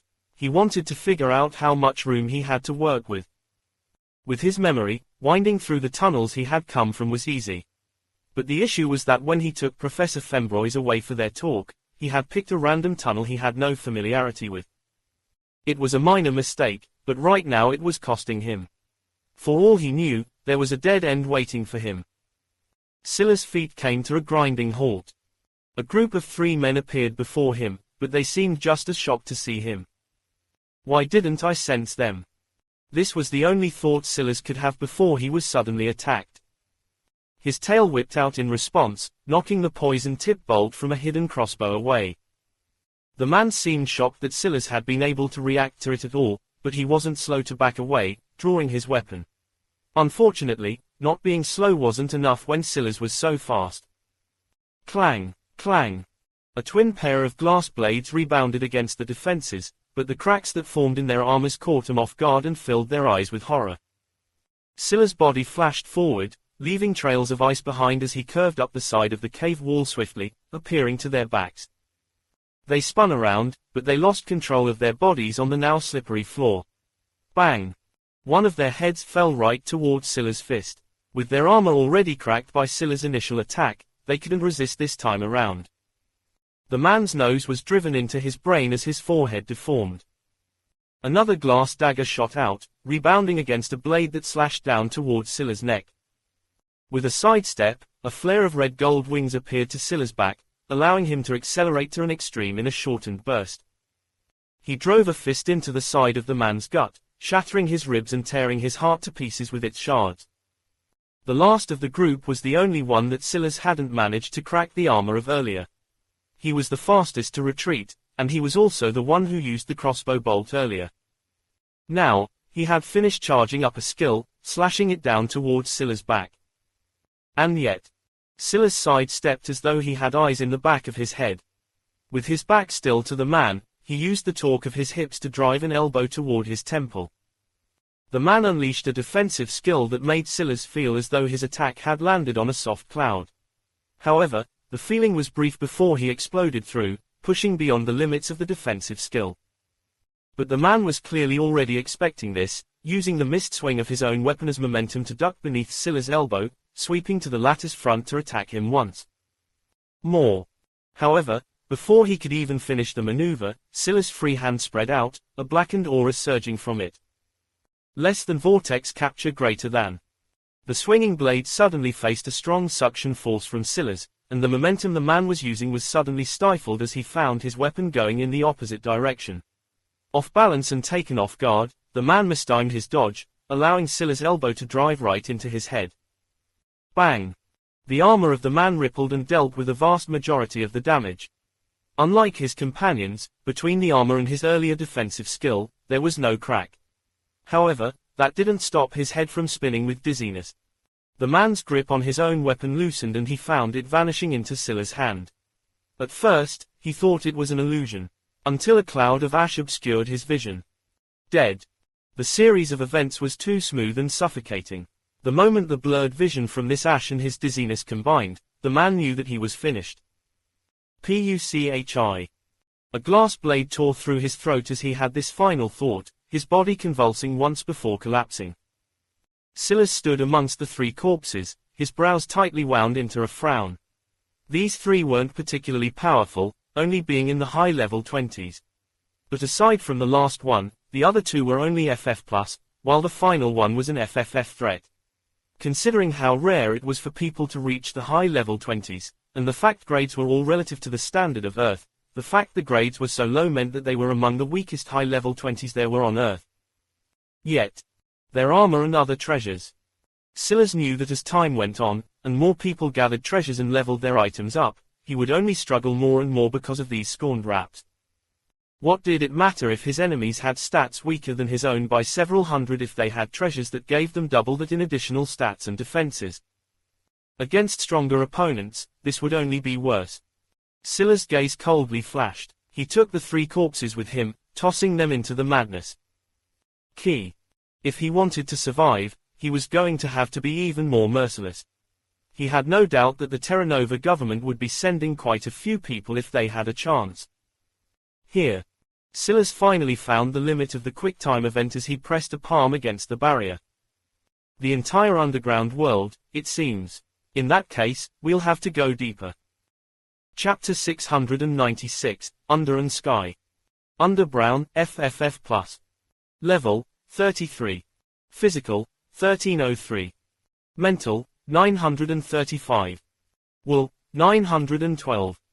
A man with buzzcut hair and what looked like a dozen daggers strapped onto various locations on his body from his waist, to his chest, to his ankles pushed a naked woman off of him, standing abruptly as he saw the notification.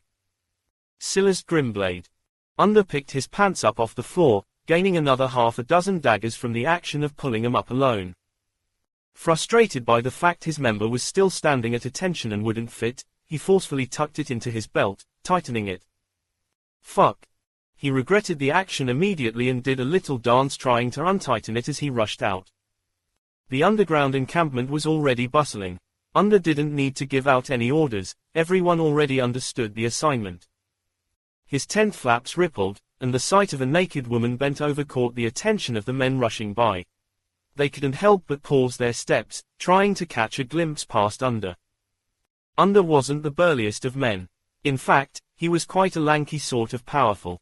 At 5 feet 10 inches or so, he wasn't a single pound over 150 or so, and that made him quite easy to look around. Keep looking and I'll have to cut a few cocks off, he growled. A giggle came from the woman he had thrown off of him not too long ago. She wiggled her hips as though to give everyone a little show before sliding her panties on. Whistles came from the surroundings, and Under could only roll his eyes. Treat me with more delicate care in the future or I'll have to choose someone else, the woman chortled. Piss off, Vixen, we've got work to do. Forget your looks for a second, there's a big payday on the horizon. Sky Texan, FFF+. Level, 30. Physical, 422. Mental, 1637. Wool, 977. Sky pushed her way out of the tent, rolling purple lipstick onto her plump lips. This won't be easy. Handsome will be immune to my poison. Can't you call him by his name like everyone else? And how can you even know that? Does it matter if you know who I'm talking about? I can just feel it. You've never met him. But do I need to? If your poison won't work on him, this will make things more dangerous. You know, it's possible to just ignore the QuickTime event, Sky chortled. I was just getting in the mood.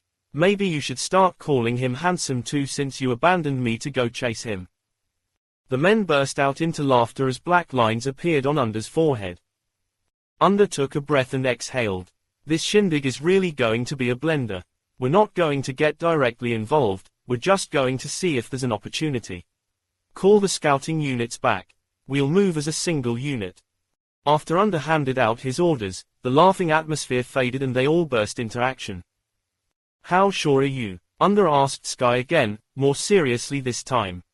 The poison weapons I've helped us make will definitely be worthless.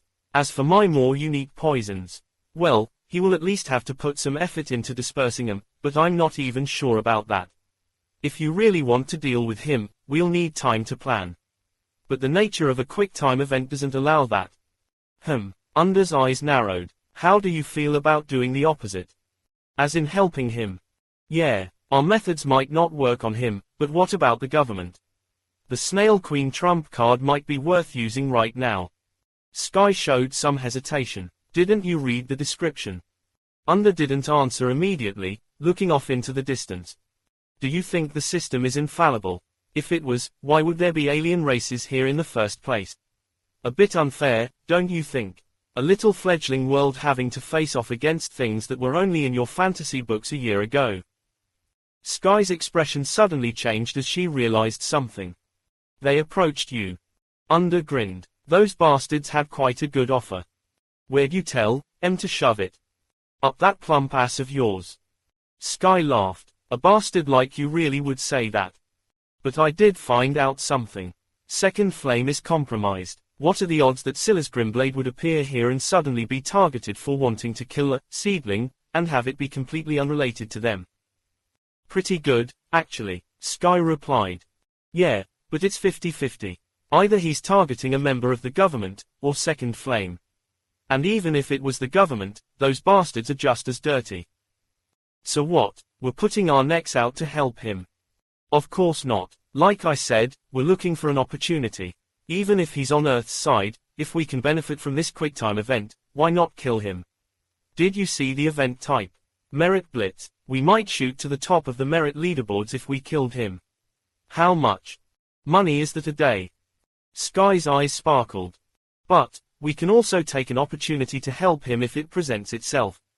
But that will depend. The highest odds right now is that we do nothing. Under's gaze blazed with a fiery light. This was an opportunity for his grimy blade gang for sure. Silas could feel the walls closing in.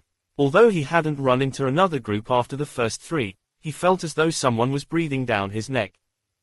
His luck was constantly pinging him to the danger, but he had no choice but to ignore it. At this point, the danger was everywhere and there was no escaping it.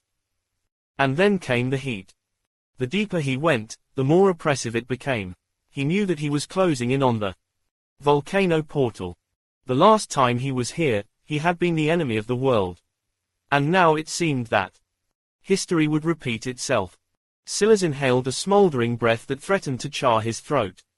Before him, there was a forest of trees with thick red foliage that stretched as far as the eye could see. There's no barrier here. The QuickTime event extends into the portal. Could she be on the other side? The last time Silas had participated in a QuickTime event, it had also occurred through a portal. It seemed that the system was truly intent on screwing him over this time. Would it use his system curse to turn the snail into a bronze beast like it had the violet rose heart if he tried to pursue this route? Silas clenched his jaw. He already had his answer. The blaring warnings of his luck only sparked more fiercely, echoing in his ears like the roars of a nagging mother. Silas took a step forward, his will blazing like a torch in the middle of the night. By the time he took his second step, he had already accelerated to his top speed, streaking across the forest in a line of black. The last time he was here he cowered. This time, he would permanently erase that stain. The system, the government, alien races. No one would stand in his way. Chapter 697, Panic. Silas dashed ahead, weaving through the trees as the sense of danger bloomed fiercer in his heart. He knew that even if he had eyes on the snail, its danger wasn't it alone.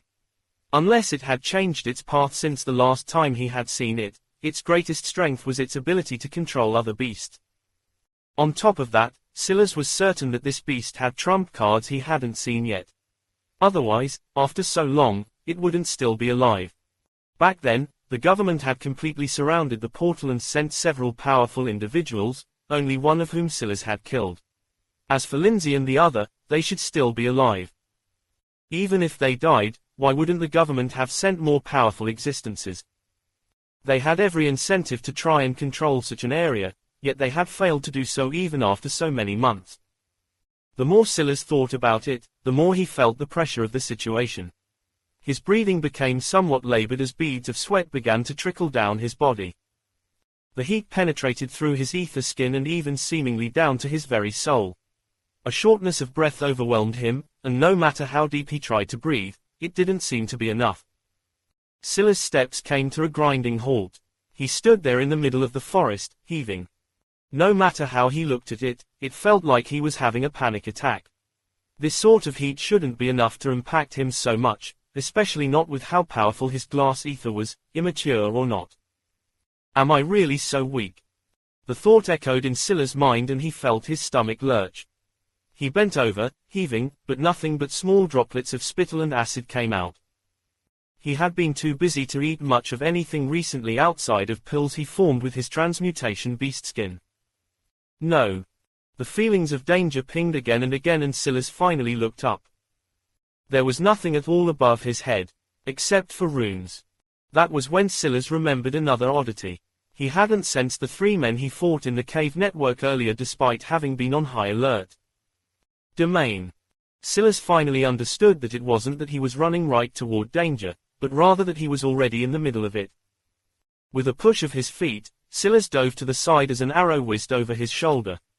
The feeling of panic in his chest was only growing. The timing couldn't have been worse.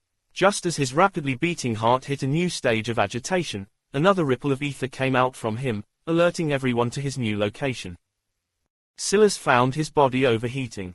His heart was beating too fast and his blood rushed through his veins as though it was racing to find a way out of his pores. Flashes of red danced in the trees, blending in so perfectly with the foliage that Silas couldn't even see them clearly. Worst of all, he couldn't trust his visualization to pick up on them. It was as though they were all fleeting. But the arrows they fired were very real. Silas was forced to duck and roll again. He hadn't realized just how much he relied on his visualization until now. Without it, he couldn't read the trajectory of the attacks ahead of time and react fast enough to block or dodge them precisely. His best course of action was just to try and leap his entire body out of the way. Unfortunately, that was bound to only have limited effectiveness. A piercing pain shot through Silas' body, accompanied by a searing pain. It felt like a scalding iron had been pressed so deeply into his skin that it was branding itself right onto his bone itself. Thoughts didn't come straight and clean. The panic in his heart was only increasing as the danger around him likewise grew more suffocating. The world spun and his vision blurred. The blood vessels in his eyes dilated and goosebumps flooded his skin. His heartbeat soared to over 200 beats a minute.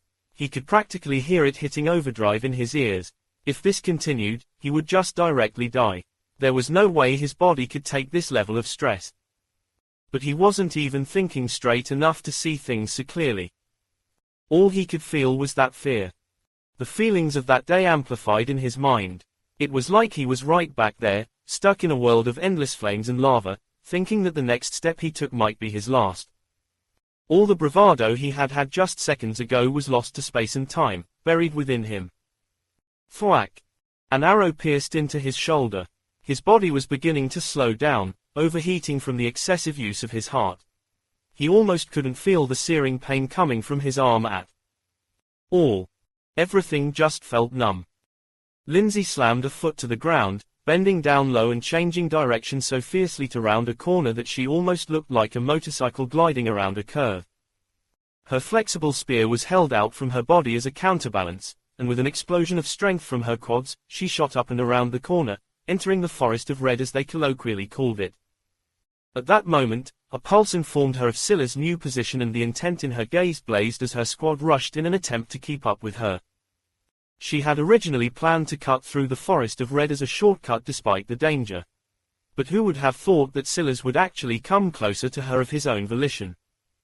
She pivoted again, rushing toward him. Captain, the fire monkeys. Lindsay's only response was a flicker of her spear. 3 arrows shattered in the air as Lindsay burst through their splinters. Nothing would stop her from taking Silas Grimblade's head. A necklace danced around her neck as she sprinted forward like a cheetah through the wild plains, rebuffing the effects of the domain in the region.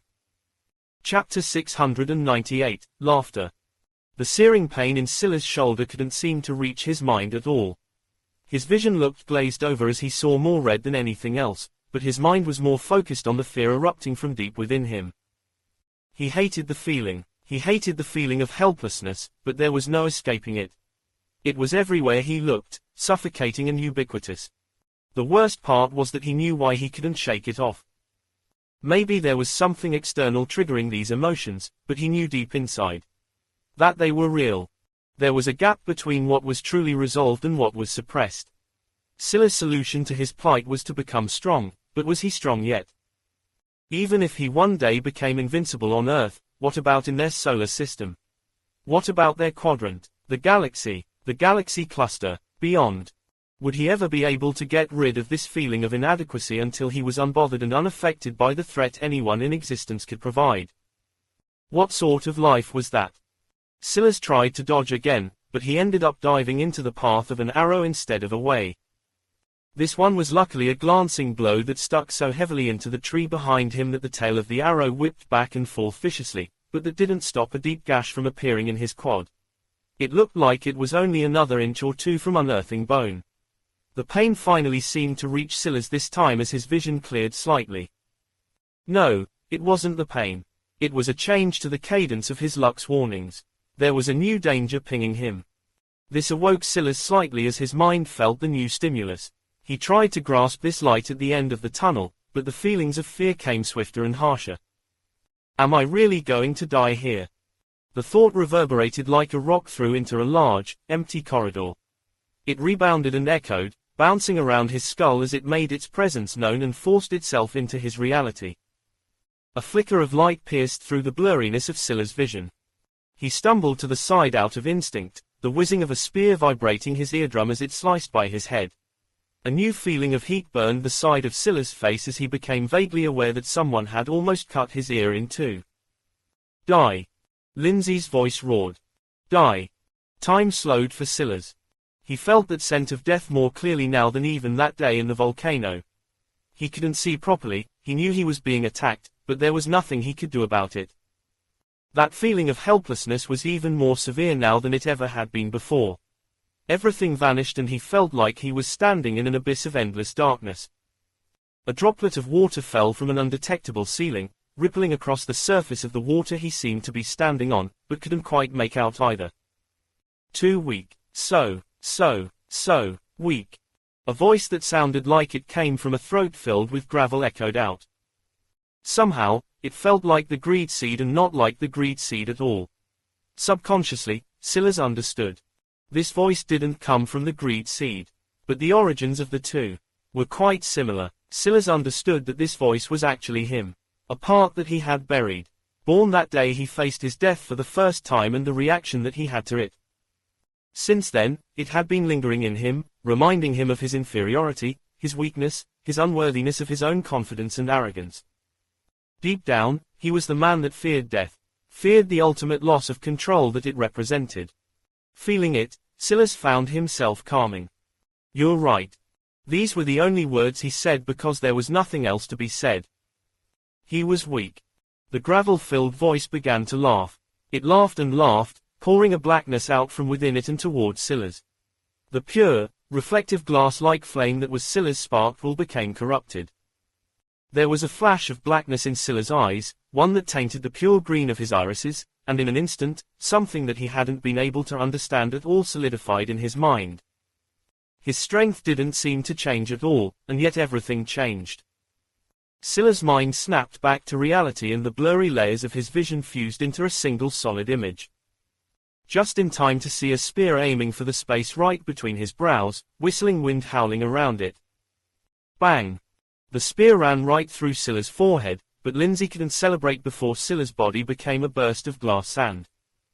Scylla's body reformed behind Lindsay, sending out a fist of etherflow as he rapidly retreated. All the wounds he had suffered began to make their presence known, but he wasn't slow in his actions at all. A fierce desire for survival bloomed within his heart, and the fear that bloomed within him seemed to become like a burning light that tore through the effects of the domain. His head snapped in a certain direction and he finally laid eyes on the fire monkeys. For the first time, they looked like something more than a blur of red in his eyes. Pucci. A blade of glass tore one right in two. What chance did they stand against him with Glass Monkey Slayer active? A path was opened up behind him as he continued to accelerate backward. Lindsay suffered a point-blank blow to her back. The reflection of her armor's defense deflected the blow, but she was still sent flying, crashing through a relatively thin tree. Scylla didn't linger, pivoting and accelerating into the distance. His visualization had finally started to work again and he knew that he couldn't afford to be surrounded here.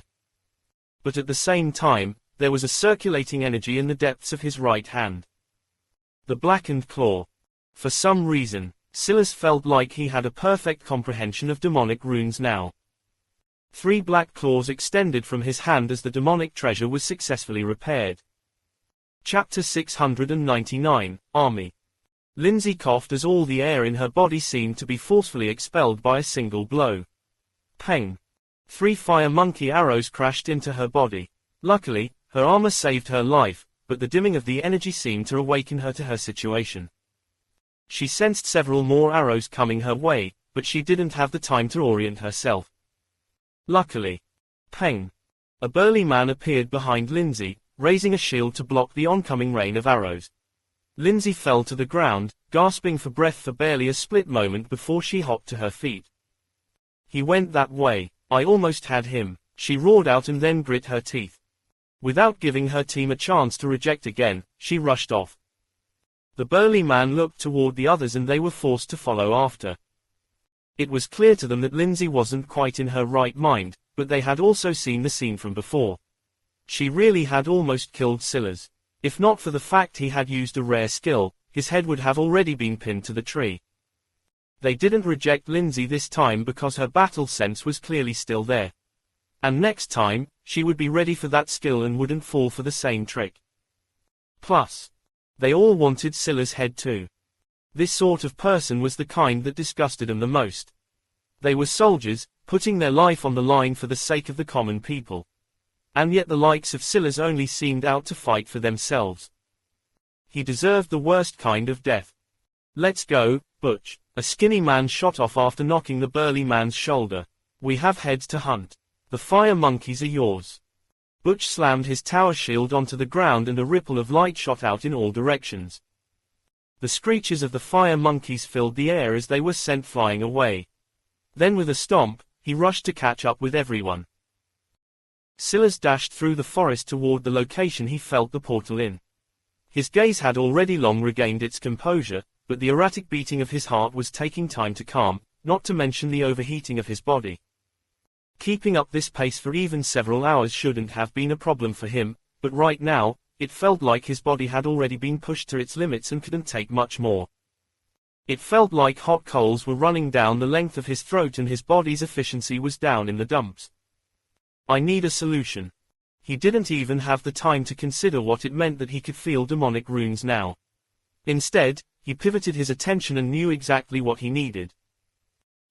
Silas' heart nearly exploded, but he stripped down the technique of its poison and focused entirely on the ice meant to cool himself down. Almost instantly, a frosty fog exhaled from Silas' mouth as his body temperature plummeted. The soft soil deformed beneath the sole of his feet as he erupted forward with even greater speed. With quick taps, Silas zigzagged up a tree, jumping between three of them until he soared into the dense foliage and vanished with them. Almost instantly, a dagger came for his head, but the calmness in his irises didn't fade in the slightest. His hand was already grabbing forward as though he had already predicted the future.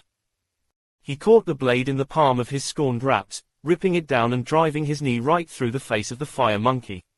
The feeling of its skull deforming across his bone echoed through his body with a hair-raising hollowness. The dagger burst to ashes, but Silas had already let go and continued to dash forward. Gathering ice ether in this region was many times more difficult and Silas realized that he was going to be at a disadvantage. They're still not caught up. They're slower than I imagined. It wasn't that they were slow, but that Silas was much too fast. Defensive treasures were quite common, but more auxiliary ones that could boost speed or dexterity weren't as sought after. They weren't necessarily rare, but they weren't commonplace amongst those without certain classes. Silas had already felt that Lindsay had control over wind ether, so he thought that her speed would be troublesome to deal with, but she seemed to have placed her greatest emphasis on attack. That and it's possible that they're becoming more cautious. The number of fire monkeys was only increasing. Although they didn't last more than a single hit against Silas, if this continued, he would eventually be overrun. When Silas felt his body temperature had returned to normal, he activated in full force. Now that his will had a glass character to it, there was no longer an imbalance in the activation of this gene skill. As such, his speed shot through the roof without the same overheating issues.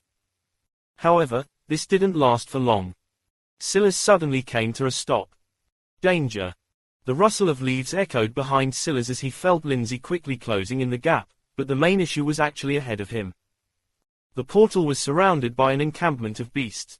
They were mostly made up of fire monkeys, which sounded like good news. But the main issue was that they were an organized army. There were fire monkey archers, fire monkey dagger and short sword wielders, and most shocking of all, fire monkey cavalrymen who rode on the backs of two types of beasts. One of them was a fire wolf that had shocking crimson fur. The other was a fire rhino that stood at over 3 meters tall. The fire monkeys that rode on their backs looked a lot more like fire apes and wielded anything from large clubs to long spears. This wasn't a beast tide. It was an organized army. And their commander lingered right near the entrance of the portal. Chapter 700, already. Lindsay dashed out from the brush, appearing behind Silas as though she didn't see the danger ahead at all. Her spear carved through the air, thrusting right for the location of Scylla's brainstem.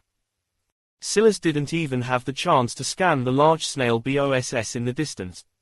Truthfully, he hadn't expected this woman to be so reckless. She had a hatred for him that went beyond common reason. Clearly, he had done something to her. As for what it was, Scylla couldn't be bothered to care for it. A shield of glass appeared behind Scylla's neck. Crack. The spear throttled right through it, but it still weakened enough to give Scylla the time to slap his tail at the body of the spear and send it over his shoulder rather than through his spine and brain. Scylla's grappling instincts kicked in as he executed a hip throw in a single fluid motion. Lindsay crashed into the ground so heavily all the air was knocked out of her for the second time in what felt like just as many seconds. Scylla raised up his foot, sending it smashing down toward her head. A frosty ice pulsed through his heel and Lindsay found herself in a daze. The Scylla she had faced earlier was so much weaker. Why was he suddenly so sharp and powerful? If she had known this would happen, she would have never overextended herself like this. What she didn't know was that the Scylla she had faced was in the middle of an all-out assault on his mind. He couldn't even gather enough focus to deal with the monkeys around him that were weakened to half their stats, let alone deal with her properly. Peng. Scylla's gaze sharpened as several glass barriers appeared around his foot. The barriers shattered one after another in quick succession, but the powerful arrow was enough to push Scylla's stomp off course. Bang! Scylla's hit drove into the ground and ice exploded around it. Half of Lindsay's face was covered in that instant, but she still managed to roll away. Crack! Lindsay's armor's energy finally gave way as sparkling ice fell. The poison had corroded the last of her defenses, and the durability of her armor hit O. Now it was nothing more than a heavy mass hanging uselessly from her torso. Scylla's head snapped toward a direction, but he couldn't see the archer clearly, and they were also outside the range of his visualization. However, he could feel several gazes on him as Butch lumbered out from the forest line. A charge-type skill activated as Butch stormed towards Scylla. Scylla took a breath, realizing that this situation would only quickly grow out of hand. The only reason that they were so confidently attacking him here was probably because they knew something that he didn't. Judging by the fact the snail still hadn't made a move, that likely meant that it wasn't going to anytime soon. If Scylla had to make a guess, the snail probably took a "don't provoke me and I won't provoke you" approach. But that left him between a rock and a hard place. The number of government officials would only increase, and now they knew exactly where he was. While to his back, there was an army that he couldn't even begin to provoke. Scylla's gaze seemed to solidify as he made a decision. Boom! Butch didn't know what happened. In one moment, he was charging towards Scylla, ready to send him flying into the army of fire monkeys. But in the next, he was sent flying back even faster than he came. As his vision blurred, all he could see was a wall of black scales. Scylla stood on the Basilisk King's head, his beast totem forming a pair of golden eyes to his back as he loomed over 10 meters above everyone else. The Basilisk King's strength and constitution both soared over 3,000, but Scylla's mind seemed elsewhere. He pressed his hands together in a focused push as one rune after another formed around him. Without the Scorpion King's blood essence, it took much longer for him to complete it. But did it matter when he had the support of a legendary contract? The last of the runes took shape and Scylla's Scorpion Warlord armor solidified. Large amounts of ether rushed toward him as his 40% mastery armor bloomed with life. Go! The Basilisk King swayed its tail, slapping it against the ground and then shooting toward the army of fire monkeys. Its powerful abdominal muscles left deep trenches in the ground with every slither, and in a moment, they had already crashed against the first line. Fire monkeys, fire rhinos, and fire wolves alike found themselves flying through the air. Scylla's gaze focused as several glass daggers appeared around him. With an intent of his telekinesis, they rocketed forward, piercing into the bodies of one fire monkey after another. Under the effects of Glass Monkey Slayer, the 1,000 attack limit of Scylla's glass was more than enough to shred them to pieces, and in just a few breaths, it looked as though Scylla had already carved over 30% of the way to the portal. But it was then that, like an awakening dragon, the army stirred. The snail seemed to have been in a dormant state earlier, but when it was disturbed, its eyes snapped open. Crack! The dome of the sky shattered and the runes that Silas had seen above his head earlier weren't able to sustain themselves any longer. But the moment this domain collapsed, a new, surging pressure took form. The antenna of the snail swayed as its eyes snapped open. Its shell, glowing like resplendent rubies, danced with complex runes as it turned its attention toward Silas. It took no more than a glance for Silas to feel as though his entire body had frozen over. The snail didn't need his system curse to become a Bronze King beast. It already was one. System curse activated.